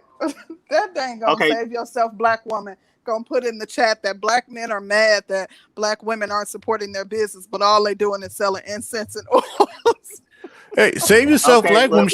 He or she, they getting down. Hey, I'm not mad at them. Keep doing it. They're entertainment in the chat. She At least you is know And what if she y'all lives. have some and that incense and oils, let us know so we can promote your channel. we will Fire definitely support. cracker. Yo, can I speak on this right quick? I Cause was old I, boy can, said some fucked up. Hold on, He real said some quick. crazy Let stuff. What's I good, Archer? interrupted Roger, and then we'll let you come in right after that, Archer. All right. yeah. And this is the thing that a lot of black people don't want to deal with. There is no civilization in the history of mankind where the men and the women worked together, or excuse me, didn't work together and they were successful. We have people who present these arguments, and I'm not saying he's doing it because he's doing it on purpose or anything like that. But you know, if you listen to how Razi said what he said, and you don't understand context and the reality that you live in, you would think that he wants black men to solve a black American problem without women. There is no civilization on planet Earth that ever fixed anything with their community where only one gender was a part of the solution. That has never happened. And black people, as great as we are, we ain't gonna be the first to do it either. It ain't never happened. It's never gonna happen. Anybody talking that obviously does not know about history and does not even pay attention to the things they see in front of them. You cannot be successful as a group of people based on one gender doing something and the other one not cooperating. It is not gonna work. Yeah. Yeah, what I was also trying to say too. Archer, right after you, Archer can go ahead and go. My bad. It's a little loud in the background. Got a shit going on. But he said something that was very interesting. He said, "What power do black men have?" And Sister George and Concrete Oils, not to disrespect y'all, but I got the power of my goddamn penis. That makes everything work. I can have absolutely nothing and create the freaking world. I don't gotta have everything at this moment. So black women should just respect that, because without that, can you expound on that? How is that power? Wait a minute, bro. Oh yeah. Hell no, ain't no expound. We don't wanna hear that shit. There's Let no Archer expound. finish. He's right. There's no expounding on it because I'm a man. Things get created That by makes no men. sense. It does make sense because we're men. Yeah, you Things saying get that men create things, that's one thing, but saying that you have the power of your penis, like that doesn't, I mean, you could be a bum who ain't creating a darn thing. What I took it literally. What makes me a man? I took My it penis. literally. You took it way too literally. Get your mind out the You gutter. know, Archer is Brown Ranger. I should have went first, huh? You know, that's what you expect from a Miami Heat fan. You know, so congratulations, Get the hell out of here. I see what Archie's doing. Okay. Look, basically what I'm saying though is that it doesn't matter. You can't say, "Oh, we're not gonna follow the men because y'all don't have anything right now." Well, we don't gotta have anything right now to understand that we can get somewhere just because you still have us. Like, we're still men. Like, I can go broke today and I know I'm gonna get it back later. Why? Because I'm still a guy at the end of the day. I can still create something as long as I have the right team behind me. Like the Miami Heat. Matter of fact, I am a Miami Heat fan. Matter of fact, we didn't even make the playoffs last year. And this year we were the Eastern Conference Finals. How did we do that? Because we were a group of freaking men. What the fuck are you talking about? They lost. Okay, let's not go into basketball talk. Please don't get me started. How many rookies do we got on our team that have that? Hey, don't change the subject, man. Stay on topic. Right, because shout out to Wilder Vision. I think that's a woman. I hope it's a woman. She says, I keep hearing this, so I had to say something. Why do we keep focusing on the economy? None of that matters if our families are effed up. Wilder Vision, I think you bring about a good point. Good point. I agree. Well, I got to make this point, then I got to jump off. I think the biggest thing, and people keep hearing me say this over and over, we're getting our ass kicked in education. And that's the thing, because the stuff that we used to do, the other people took notes, they ran behind the bushes and started doing what we used to do. Now they're doing hella good. They don't even have to do as much as expected, you know, because we're trying to find all kinds of ways through politics and entertainment or whatever. They just went on and did the same stuff that our great-grandparents did and our grandparents did, and then they're flourishing. And the thing is that like, for example, a lot of our great-great-grandparents were sharecroppers and stuff like that, and they send their children to school. Okay. You know, and so they knew there was a value of a good education, not just education, a good one. So they even took it to where Like if you got 3 kids, 2 of your children will probably be, have some kind of degree, and one of them would be more of like a blue collar worker. You had it to where you had like a variety of people in your family that would work. So therefore, if you had your blue collar worker available and trained, you have somebody that has some kind of business or whatever that would be able to hire them within the family. So that's how you built that structure and infrastructure. You have to keep the money has to change hands, what, 6 7 times, 10 times. I mean, every time we get money, hell, we go where, like 30 minutes away, an hour away to spend. So this is the stuff that's pretty much, it hasn't changed, by the way. We just got more automation in right now, but it hasn't changed. We have to really start, filling up that gap, because almost every category, um, even suspension rates, Black children are the lowest on the totem pole. You talking about math, English language arts, all the different things. And these are some of the tools that is necessary to make it, just as high or just above your counterpart. But I'll say this one last thing, because we talk about white folks. Let's keep it real. White folks ain't doing too good either. Nope. Right. In So education, they're not. So on that, we got it. We just got to go ahead and just execute. But go ahead, y'all. But before on that Art leave, let me jump in real quick. What's up, yeah, I Art? got something for him too. Hey, what's going on, fam? Hey, did you get my email that I sent? Yes, I'm just barely getting out of surgery, and some stuff happening. But I get it back to you, fam. All right, we'll do this if you can. Whenever I'm not in a rush for the photos, but whenever you're able to, and you feel like being bothered with the moving and stuff, just send me an email and we'll take care of it then. Hey, if it takes 2 months, that's good. Oh no, man, I can get it over the weekend. It's not a problem. Okay. And besides that, the thing about education, let's be honest. This is for everyone on the panel and for the chat. How many of us, and this is not us as individuals, but in general, how many of us actually take education with our child or children from the day that they're born to pre-K seriously? How many of us, the first day, second day, we pick our child up, we start planning and thinking what we're going to do education-wise when they're young, when they make it to school, middle school, high school, and beyond? That right there, in my opinion, is to make it or break it, because there's a lot of stuff that we can do as parents to I agree. prepare them for school, properly oil them up for education to get them ready for the other stages. When we drop the ball there, we then rely on the government to take care of something that's not their responsibility. Their job, the government's job, is basically to keep a revenue stream coming in. How many children graduate or don't graduate, that's a moot issue on them, as long as that money comes in. So we all need to focus on that. And last point, I know I'm going a little long-winded.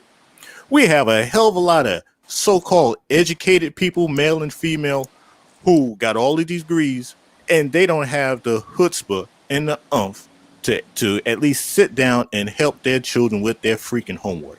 I understand it's laborious. I'll tell you, it was laborious with me and my son, but the game plan was with me. I wanted to try my best to provide my son the best basic education in which I could afford. When I say I afford, it could mean moving to a better neighborhood and send them to a public school. But yeah, my thing was to provide my child the best education in which I could afford, so I can properly prepare him for adulthood. If we as adults take that stance, we can make a lot of strides. Won't be perfect, but we can make a hell of a lot more strides than what we're doing now. And I know it's long with it, so I'm gonna pass it on. Can I ask you a question? That's great. I just need to ask you a question. Don't yeah. Y'all crazy, man. I tell you. Do y'all think that black men need to create their own schools? Because we relying on these white women and these white men to educate our children. You feel what I'm saying? You can do that at home. That's why I'm saying you can do that. You can complement what they're learning in school, because they have to. Hold up, though. You said you can complement what they're learning in school, but at the same time, they're going to white schools. Don't you think we need to Listen. take them? Wait. Can I address that right quick? I agree. Remove white, this white women, all that. Hold on. Wait. Let me tell you why. I'm Razi, let me just make this point, brother. Let me make this point out of respect, brother. The problem is we keep comparing them to another ethnicity. I don't care about white people. I don't care what they do. If we're going to be sitting up there talking about pro-blackness and sitting up there getting our community together, don't you think we should be focusing on, first of all, where the hell we come from? Because if they've been speaking in school talking about we slaves, that's the only thing we know. So we don't even know that we might be kings and queens. For us to be teaching our own children, teaching them about our culture, and teaching them that our history didn't start at slavery. Exactly. See, Rose, and that's what I'm saying to Razi. Hold on, Jack. I'm about to, let me just give 5 seconds, brother. Wait. All I'm gonna say is, brother, we can have there's schools that I know that's black owned right now in the city that I live in, and they teach the kids in school about the mathematics and the history out there, brother. So of course there's the charter schools, African charter schools, yeah, exactly. All of that theme, the African theme, whatever it's theme, but they still have it. You know why? Because they understood the problem, they fixed it. They didn't sit up there and rely on white people to be like, well, white people's education. We say, you know what? Let's have the education for our people only. And they're thriving. So remove other nationalities and worry about your nationality before you start talking about education, brother. Now, are we talking about teaching children facts or teaching them lies and rhetoric? Because unfortunately, we have a segment of black folks. They are full of lies. They are full of rhetoric. And when you ask them, can you back that up with facts? They don't have any facts. So if you're teaching that to the children, you're actually doing worse to them than what they're getting in the public school. Yeah. The public schools teach them lies and rhetoric too. So let's not get okay. So it's 2 + 2, 4 equal a lie. I didn't say everything that they teach. I said that they do teach lies and rhetoric too. So how about we focus on the what's really needed? The reading, reading, math, and arithmetic. Let me say it, please. Let me say it, because I'm finna dip out of here anyway. I understand there's a problem with education. When I grew up in Chicago. It was plenty of years when we ranked dead last as far as the school systems across the country. Our school system was garbage. I get that. It's just the way it was. My parents did not come from money. Neither one of them. My parents simply took us to the library and had us educate ourselves and things they wanted us to know. And they taught us an understanding that in schools, they will give us certain information and they want us to respond a certain way. Some of these things are going to be outright lies.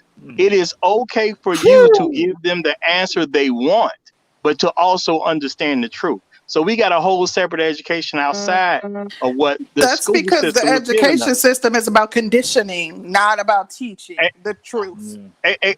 Well, exactly. But my thing is, what do we do? Because people say, how we gotta do this and we gotta do that. The thing is, we gotta do stuff in steps, and you gotta go from where you can.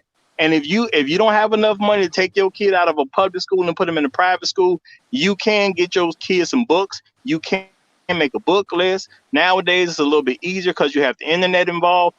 All you have to do is start directing what your children learn in school and be the real director of your child's education outside of the school system.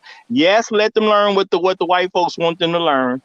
Tell them how to pass a test. But at the end of the day, they should have just as much education outside of school as they got in school. Unless you love your child enough to do that, you ain't talking about nothing. I agree. And that's just what it comes to. And at the end of the day, people can do that for very cheap or free in a lot of different cases. So don't get messed up over, we got to pull them out of school. No, do something attached with the school system. Give them a better education, because you actually have control of that right now. No one needs to pass a law for you to raise your child better. Point blank, period. This goes back to showing how black women have been gender first and not race first, because we've been talking about how black women are the most educated group of women, but they never take that education and go into professions like being a teacher. Like 80-something% of teachers are white females. You want to talk about Razi, whatever your name is, you want to talk about black men creating schools and stuff, the infrastructure is already there. And we obviously have the how many? What? You said the infrastructure is already there? The infrastructure is there. Look out, there's a school in every damn neighborhood. How many schools? How many black kids go to black schools? Bro, that's not what I meant by infrastructure. I mean, the infrastructure as far as schooling systems are already there. There's already a schooling system there. Right. Okay, now let me finish. There's already a schooling system there. You have the most educated women, allegedly. At this point, our women, there should be no reason our women are allowing most of our boys and most of our girls to be taught by white women. If you're an educated group of women, why aren't you going more into professions that have to do with education? And if you ask the average black woman who is allegedly educated, they say, oh, well, that doesn't pay enough. So what are you putting first? Are you putting money That's over what I was going to say. Yeah, are you putting money over your race? Are you putting, like, that's basic. So basically you're being gender first, or basically yourself first over your race. Because you told about being the most educated group of women, but yet when you have an opportunity to take that education and better your people, you don't do it. You choose a couple extra dollars. Now are more black men gonna go into policing so that they can protect our communities? I think more black women to go into teaching. Yes, I'm advocate for that too. I wish more black men would, but then we got these hoteps talking about this still no black men don't belong in the white military or the white police system. Like we got that type of stuff happening. That's insane. We got all this anti-infiltrate the already existing infrastructure rhetoric going on and create your own, like create a nation within a nation. What kind of BS is that? Well, we have to work with what we have until we get there. So yes, if the infrastructure is already there, you want to do stuff under the table. If you join the police force and become the majority number in the police force, you basically become the police force. You join the education system, become the majority number of teachers in the education system. You basically become the education system, rather than trying to create your own thing, which is very overt and will be noticed by the whole damn country. And you think they're not going to have a counteraction for that? All right, so hold on, man. Hold up. You said you think there's not going to be a counteraction to that? Yes. Well, I mean, shit, you're going to have shit. So okay, if they counter it, be prepared to protect it. All right, man. Look, let me. Listen, man, you got this white man going to challenge you either way. This is why diplomacy and this is why you just don't go to some niggas from diplomacy and tactics.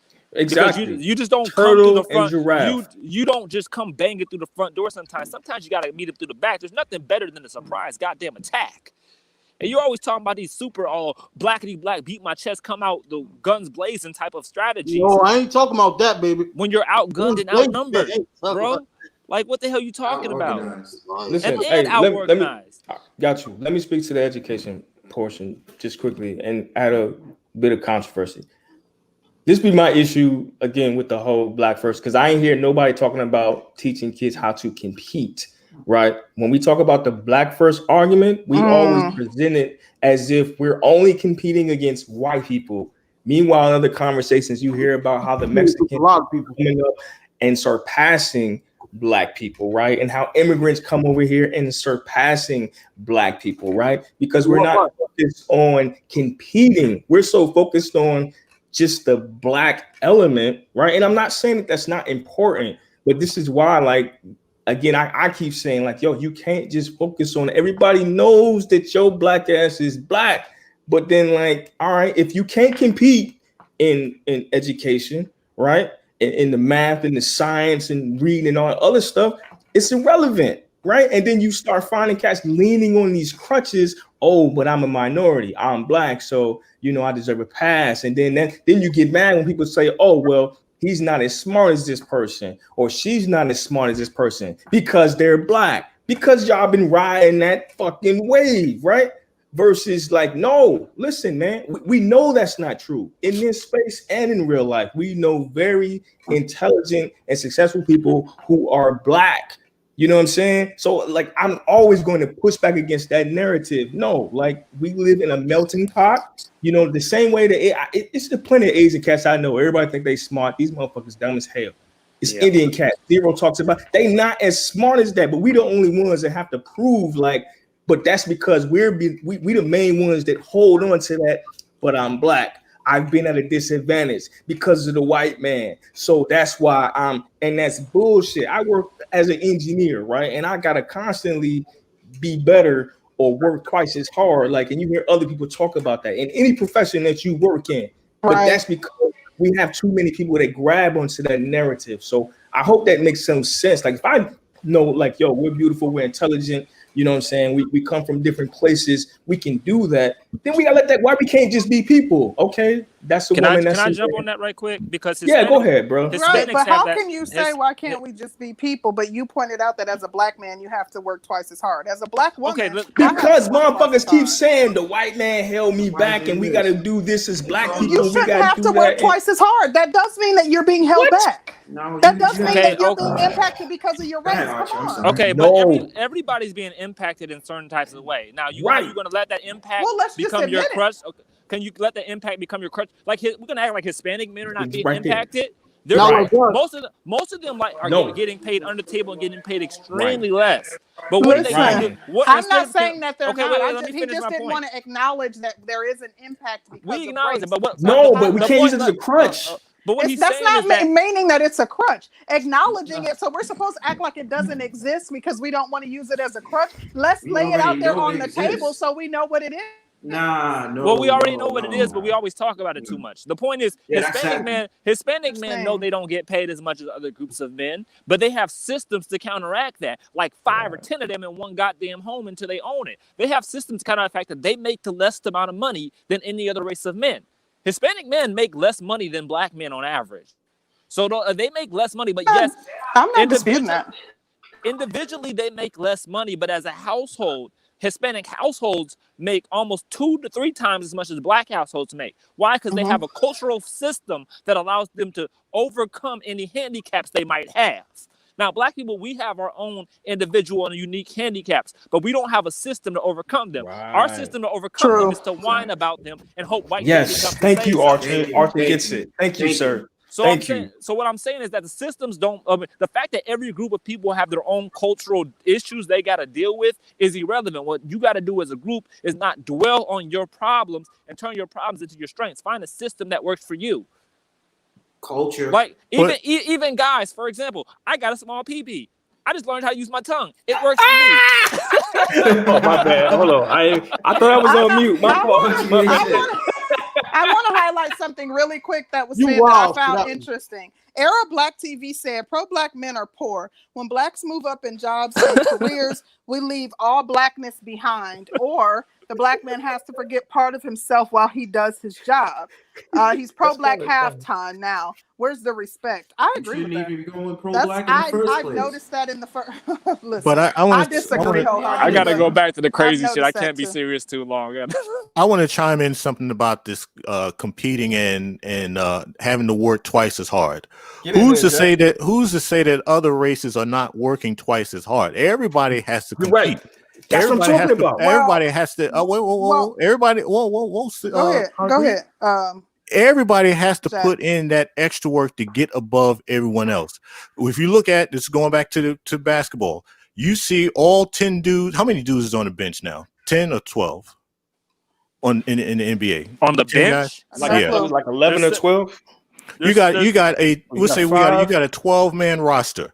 Each one of those guys are sitting on that bench because they put in more work than the other dudes that didn't make the team. Right. Everybody has to put in the extra work to compete and at least get their opportunity. That's not true. The dominant society does not put in extra See, work. that's a lie, concrete. That is not true. Let me finish my comment. Let me finish my comment.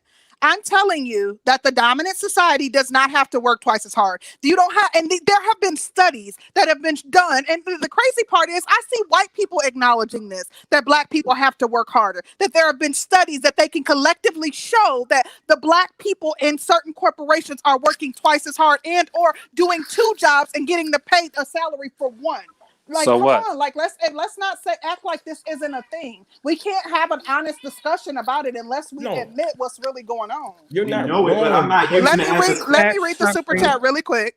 Weiler Vision says, super chatting because I changed my picture. I want you to see I'm a girl. LOL. A girl.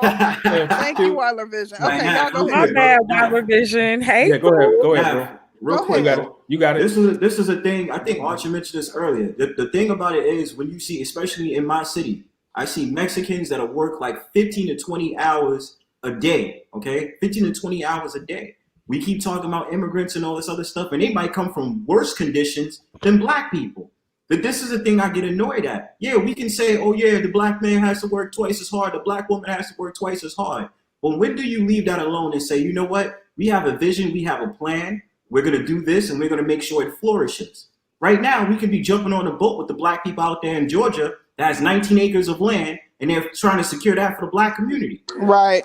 Like, I don't want to hear nothing, because there's other nations right now that have it worse than we do. But when they come to America, they know exactly what they want to do. They know exactly what their kids is going to do, and they stick by it. But I'm focused on black people. I don't care about other nations. You guys keep bringing up Hispanics and comparing them to us. Well, okay, can I talk about that? Archer, let me get this last point on. I'm using them as a backdrop. They're not making it about them being Hispanic and being them immigrants. They be like, yeah, I'm an immigrant. How do you know what discussions they're having? They're speaking Hispanic. No, like but you're not getting the point, C Rose. Like I'm trying to make you understand. They come from worse conditions. They can come from worse conditions. They're not focused on the fact of the matter that they're an immigrant. They're coming to America and they know exactly what they have to do. So what I'm saying to black people is we don't need to focus on blackness. But we have all a unique set of circumstances. You can't compare us to Mexicans. Like, Rose, I'm using it as a backdrop. C Rose, you gotta listen real quick. I'm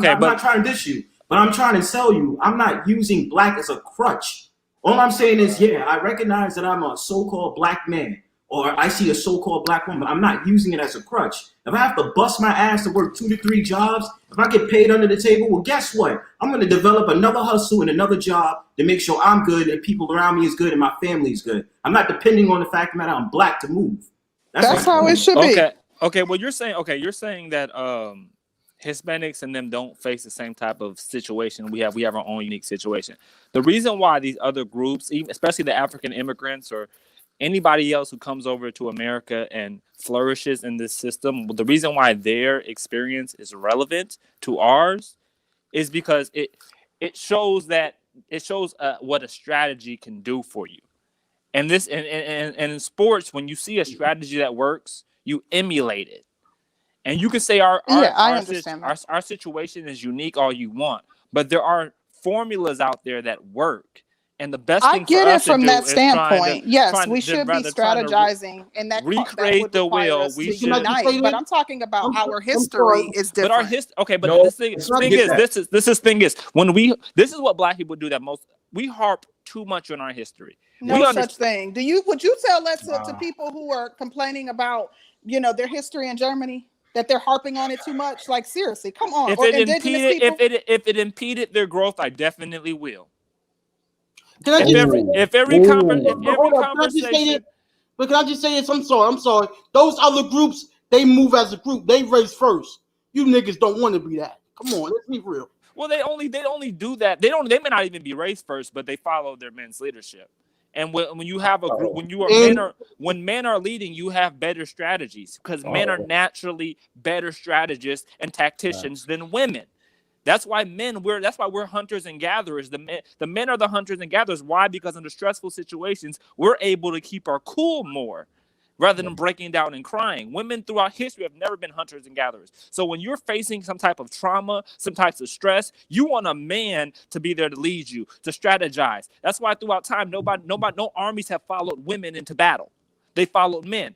And if you want to say the black experience is different than what's happened throughout the world, no, the black experience is the same. We've been at war. And in this war, the only difference is we followed our women into battle and they've broken down and screamed racism. And there have been nations that were led by women as well in wars outliners. But stop acting like it doesn't exist because it does. Well, I'm not going to talk about the 1%. I'm going to talk about the 90%. The rest of the 99%. Okay, my question is led by women or protected by women? You can lead, but you still need a male army to protect that nation. That wasn't the point that he made, so I didn't say protected by women. Well, I mean, one thing to lead as far as sitting in the castle is another thing to lead as far as being out there on the battlefield. I'm talking about a general that leads his army into war and calls the plays in the middle of the damn battle, not sits in the castle and waits for the results. Those are the men that lead the armies. Not the king. That is a distraction. That whole I should have an equal say, my opinion matters just as much, even though like y'all gonna be out there doing the fighting. Who's making that argument?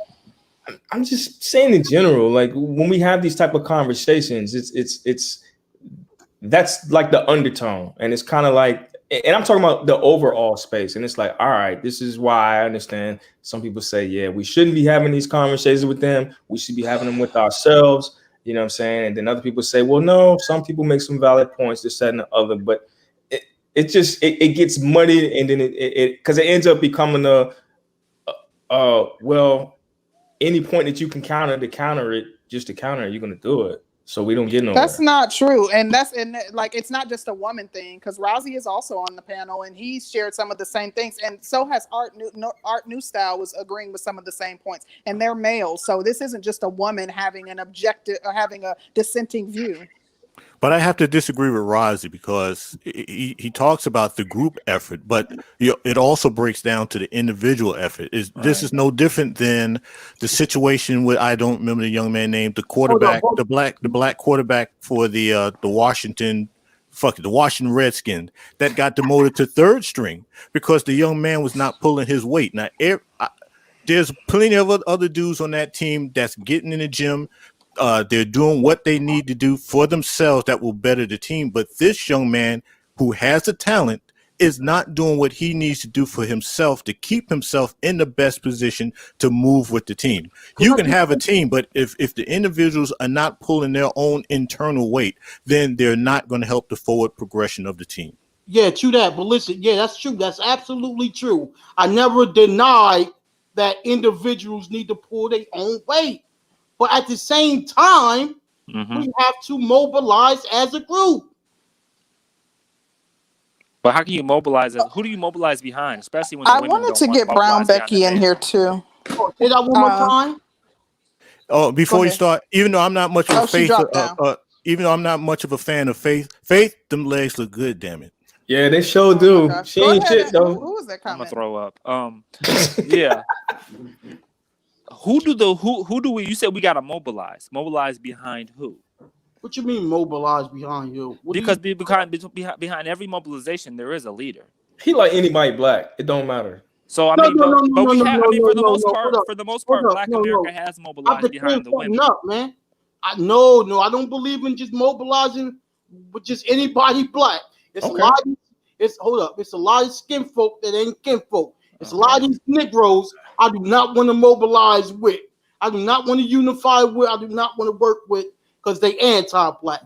I don't. So it ain't no. Okay, but your diatribe was great, but who should we mobilize behind?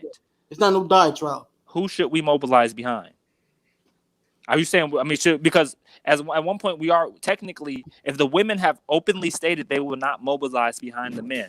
And they will not let the men lead them. Who should we mobilize behind? Hold up, no. When did they say that?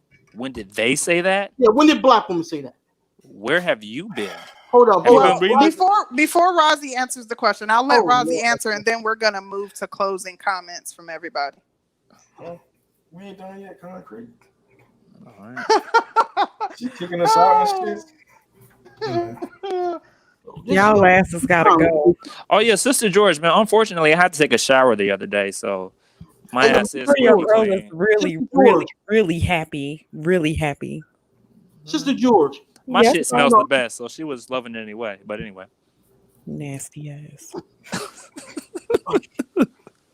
Go ahead, Rozzy. What's up? Yo, sweetheart, man, do you think black women as a collective would not mobilize behind black men if black men woke up and got their shit together? Do you believe? No.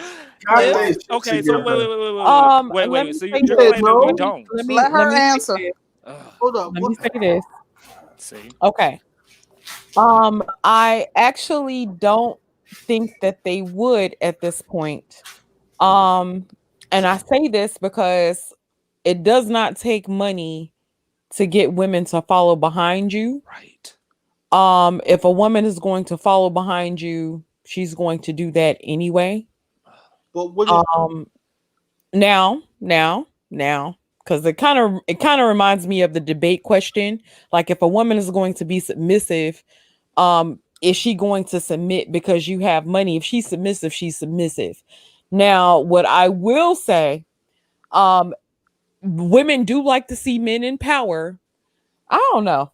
women do like to see men in power, and I will say, but they won't want to give up their benefits. But Concrete Rose, yeah, that's true. are y'all telling me if black men here in America, as a collective, as individuals in this country, got it together, black women ain't gonna follow? No, because they like the status quo. They like being in charge and being in control. Hold on. Okay, can I? No. Wait, Archer, let me get it because first. real quick. No, I'm gonna answer this question. If they got it together the way you want them to get it together, hell no. If they got it together the way I'm talking about and Brownware and Archer talking about, absolutely. Okay, different perspectives. Can I jump on this right quick? Because first of all, I want to know, what hoops do you consider black men have to jump through before you consider us having it together? What is together to you? And on top of that, what do you think other groups of men have that we don't? How much money do you think white people are making? Should I break the numbers down for you? 46% of Americans in general, white, black, or purple, make less than $30,000 a year. 72% of Americans make less than $50,000. Not this again. So Rosie, not Rosie. Archer, let me ask you a question. Archer, let me ask you a question. He sound like Tracy Morgan. He don't sound like. Go ahead, ask me a question. On word on everything. I hate having these conversations. Yeah, because you sound dumb putting down. Wait a minute. You can disagree without saying that. I didn't say he was. I said sound. Okay. You are a very intelligent man, Rosie. I will kiss your ass if I had two knees, but I don't. I'm handicapped. But anyway, what you saying, Concrete Rose? And this is Mr. George, damn it. Sister George. Shit. Okay, so Concrete and I brought up the points of wealth, black wealth being an illusion, right?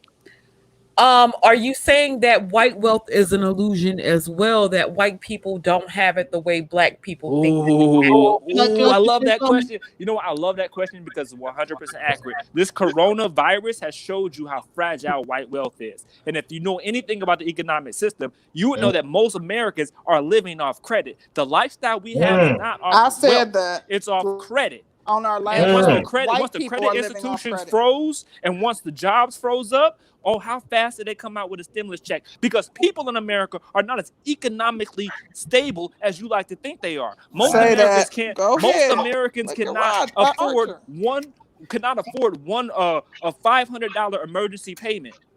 Now, Arthur, this is why they're not retiring. As they used to.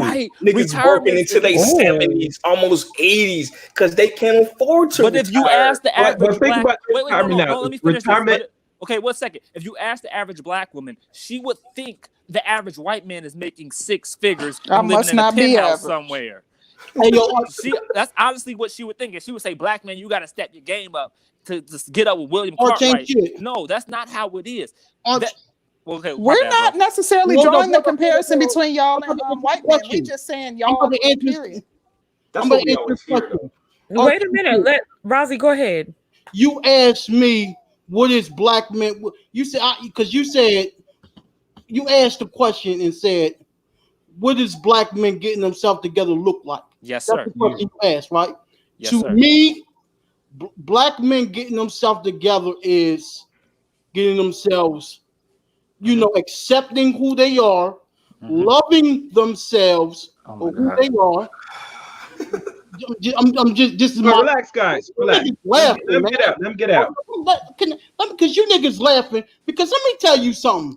Black men for so long have not had the highest self-esteem. You sure black men or black women? I think black women embody. Okay, we've been robbed from a knowledge of self. Keep it real. Okay, my bad. We're right. Let's keep it real. Stop playing with me, man. We've been robbed from a knowledge of self. So your knowledge of self. Okay, I get that point. So your strategy, us getting together, man. Your strategy to fix the black community is to get self-esteem. Hotep. No, you said us black. It's a whole lot of factors that play in us getting ourselves. I can't go on and on and on. I'll be take forever, man. Okay, well, priorities top three. Okay, listen. Rosie, keep it simple. Right. Okay, I want to feel good. No. Okay, listen. Us getting ourselves together We're gonna see if I can find my tampon right quick because I don't know. I just don't have Come on, as a black man. Archer. Well, go ahead and finish your point. You want to get final comments? Hold on. Oh, never mind. Man, shit. Because these niggas think black men got it all together out here. But okay. Okay. A lot of us do. What are you waiting on? That's my question. What are you waiting on? A lot. You said a lot, right? All right, so more, nigga, more. I tell you, more black men got together than black women. I tell you that. I need to get together. More black men got it together than black women. I'll tell you that. Right you think now. So? I know so. No, you don't know shit. I know this so. Is why I just broke down for you the numbers. I can break them down for the men and women. I can break down all the numbers if you like them. Listen, no, it's cool. This is why I presented that analogy. Turtle and giraffe. You are not meant to lead. You're not in a position to lead. You know what I'm saying? Get behind me. I got it. You're not well in the black community. Men are not meant to lead. The women are meant to lead. The men are meant to submit to the women's leadership, and the women are gender first. So therefore, we're meant to lead. Yes. So who allowed that? The men who wouldn't put a damn knot upside the women's head because she wouldn't. Nigga, you allowed it. Yes. I allowed it. Hotep, my nigga. I ain't Hotep. Says who? You sound Hotep. You talking about? You sound like you need a tampon, my bro. Oh, but why you say Hotep? Because you talking about your feelings, about strategy. They got low self-esteem, and they need to get their self-esteem game up, and everything will fall into place. I'm saying black men need to gain a lot of knowledge yourself. No, the knowledge itself ain't gonna do shit to create a strategy. They need a strategy. Hold up, I don't care if black men thought they were a piece of shit on the wall. If they had a good strategy, nothing else. We need a good strategy too. I'm just saying we need. Okay, well, priorities. Feeling good about yourself is like 20th on the priority when your strategy is first. Brother, I wasn't even done. But you finished. I'm muting up. See y'all. Knowledge yourself. Eating better, working out, improving our economic situation, becoming self-employed, becoming illiterate about money, being responsible, raising children, brother. A lot of these Negroes, they get these women pregnant and run off. A lot of other things. Wait a minute. Hold up. See you laughing, but you acting like a lot of these black men are not taking responsibility. They're not raising their children. False. I'm saying a lot, not all. Nigga. False to a lot, nigga. Okay. So what I want to do. Okay, so what I want to do. You're wrong about that. Not proving that on this channel. Okay, watch that. See how that goes. See how easy. What I want to do is conduct a poll. I want to see if people are race first or gender first. Okay. If you are race first, put a 1 in the chat. If you are gender first, put a 2 in the chat. Yeah. And then we'll have final comments. I would like to start off with, who is that? Chaos Rain. I haven't really heard anything from you, and then we'll go in order. Let's go, Chaos. What you got? You gonna put me in spot already? Damn, man. I had to get my thoughts. Oh shit. I did want to say something earlier about all this, but we talking about the seriousness of our children, besides the adults, because the adults look like they're done for. So next step, what we're gonna do with these babies, the boys and the girls? There's not really even playing field between these genders. So it's gonna be up to what our people do in regards to the education piece, the real education piece of both the boys and the girls, but mostly focus more on the boys. Because I did a little digging up about the FBI statistics. All other nations, they put an emphasis of educating the boys. Second to that is the women. Here in this country, it looks like it's reverse on the average. And you can see where this country really is going. So this is all intentional, and we had to put a reverse on that as fast as possible. Now, in regards to if it's going to be a physical school or a virtual, which really right now, everything's virtual. Last time I checked, there are some states that kids got to go back to the school. I know where you're at, Sister Joyce, your son has to go back to the physical school. Am I right? Say what? Your son has to go back to actual school, the physical school, not sit at home. Not yet. All right, well, like I said, right now it's digital for now. And I think this is a great opportunity now that the parents that are here to really start get some hold of the education where what your children are learning now before you go back to the physical. Because right now, a lot of parents are complacent, not gonna do nothing with the education if they gotta keep sending their children to the school. Because you're gonna send them home, you're gonna send them to school one thing to learn, and then if you're not making the time to go home and teach them other to add on what they learn, then you're gonna get the same results that we're seeing now. So people gotta have some decision making on that.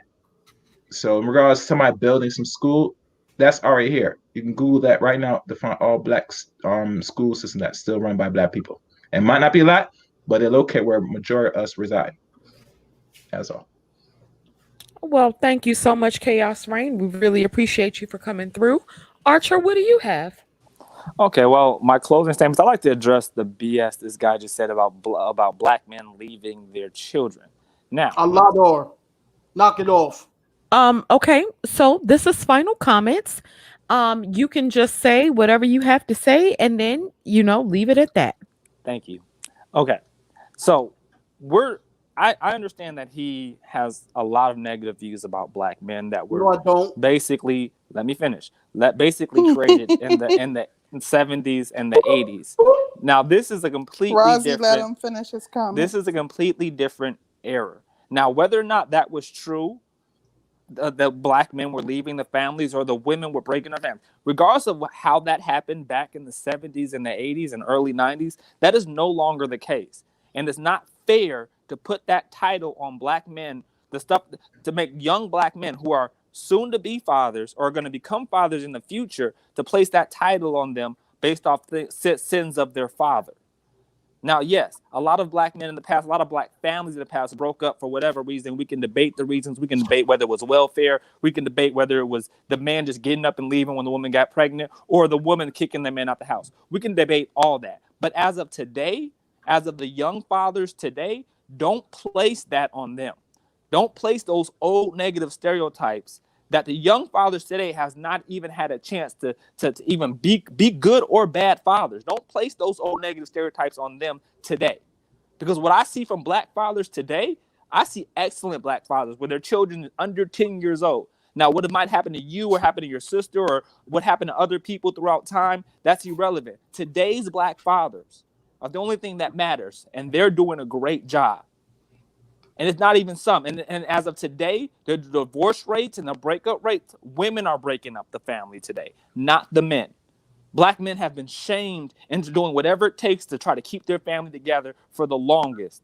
And women nowadays are the ones breaking up the family. You ask any woman why she left her baby daddy, she would tell you why she left. She won't tell you when he left. She would tell you why she left. And that's the current situation happening today.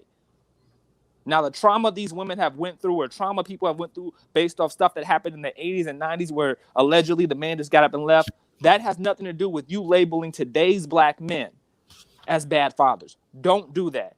Keep the context of what you're talking about. Black men today don't need to step their game up when it comes to fathers because black men today are the best fathers. Black men in the past was a different story. Black men today is a better chapter. You and I'm done. Fathers, huh? All right. Get out of So, here. I mean, For real. so I You gotta be Thank you, Archer. Who was that? Chaos? DJ Nav. Oh, All right, DJ so Nav. for me- Go ahead, DJ. Yeah. So for me, it's simple, right? Okay, I was born a black man, and I mentioned this earlier. However, if I was born a white man, Hispanic man, or an Asian man, and we're sticking to the topic of conversation here, my responsibilities remain the same, right? Anybody that subscribes to biblical texts, you know what I'm saying? It is a man's job to provide and protect, period, right? And I know there's arguments about, it was a black man in the Bible, it was this man in the Bible, whatever. It said man, period.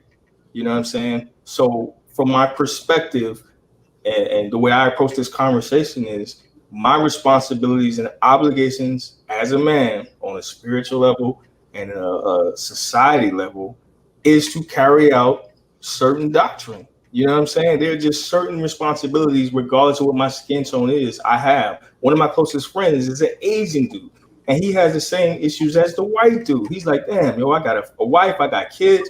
You know what I'm saying? I got to make sure I'm making money. I can provide. Health insurance is expensive. This is a plight that all men have. It doesn't matter about your race or your nationality or whatever creed you subscribe to. So that's why I stand on that square. Like, nah, like I'm a man first, because I could have been born a white man and I would still have the same responsibilities as any other man, and I have to compete against these other men. Now, yes, I agree with some things Concrete was saying. There can be some favoritism, right?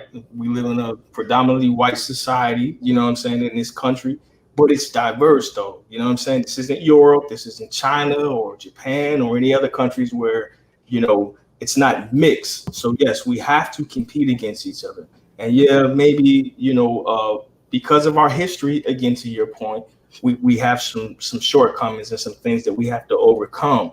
But that does not change the fact that I am a man and I have certain responsibilities and obligations, yo. You just can't get away from that, yo. And when you start trying to use that, but because I'm a black man, in my opinion, now you're making excuses. You know what I'm saying? Like, I get it. Yeah, this shit might be hard or whatever, and then people start bringing in the immigrant arguments. They don't complain. They just come over and do what they got to do. And if they kicking our asses, and we still hanging on to the same 1962 arguments, talking about because of slavery and Jim Crow, this, that, and the other, we're losing. You a man, compete, period. Whether it's for women, resources, power, finances, whatever, you are a man. And I ended with that. Thank DJ you. Knapp Thank you, always DJ sounds Knopf. so intelligent when he comes up here. Thank you so much, very good DJ Knapp. points. Thank you. Shout out to David Johnson. He says, I always ask, who's breaking up the black family? Black men or black women? Okay. Did you? Check and mate. Did you really have to Thank do you that? so much, David Johnson. Next we have Rozzy. What are your final thoughts? Yes, listen, man. Listen, man. My final thoughts is we have a broken community, man. And it's up to the men to fix it. That's all, man. We black men want to talk about women in these social spaces all day long. It's up to men to fix the fucking community. This nigga said black men in America are the best fathers, but the community stays broken. It ain't being fixed. How dumb can a nigga be to say we're the best fathers and shit ain't moving? Shit ain't progressing. We ain't evolving. See, I gotta get myself together. I'm not gonna sit here and lie that I got it all together. We need to get it together as black men. That's what I'm trying to say to niggas. That's all. And you niggas laughing and joking. We are second bananas to this cracker in this country. He's still in control and we still dominating. Period. That's all I got to say. We still dominate. Thank you, Rozzy. We appreciate you. We gotta watch the language so we don't get flagged, but we appreciate you. Thank you for coming up and giving your perspective and standing on yours. We really appreciate you, and feel free to come up and join us anytime. And then we'll have Jack Spade. Go ahead. Who are you going to say? Go ahead. All right, as usual, great topic, ladies. Great discussion, everyone in the panel and on the and in the chat. A household is only as strong as the weakest link within it. A neighborhood is only as strong as the weakest home within it. As a person in the chat alluded that it's difficult to do homework. That's the child, help the child with their homework and work at the same time. Remember, competition takes place and it needs to be won not only externally, but also internally. And I'll sign off with this. Cash rules. Everything around me, cream. Get the money. Dollar bill, y'all. Oh, I can't stand y'all. Y'all too much. Thank you, Jack Spade. We appreciate you. He always keep it short and sweet. Thanks, Jack. Thank you, Jack. Who's left? Chaos. No, Chaos already went, honey. We got him out the way first. It's your turn. Oh, I And didn't then think my Chaos turn. went. Okay. Honey, it was fast too. Yeah, dang. Jeez, I blew right past me. Okay. Well, it's on me. This was an interesting conversation as always. Wise Man was in the chat making some real interesting points towards the during the closing arguments, and he was kind of talking about how despite the fact that you may not be race first, you may consider yourself gender first. What do they see first? When you walk into a bank to get a loan, when you're walking to have a car financed, when you are, trying to purchase a home, whatever it is, they're looking at your black skin first. It's very interesting to me that as Black people, we kind of take on these white supremacist talking points and this white supremacist mindset that we need to just get over what happened in the past and stop talking about slavery.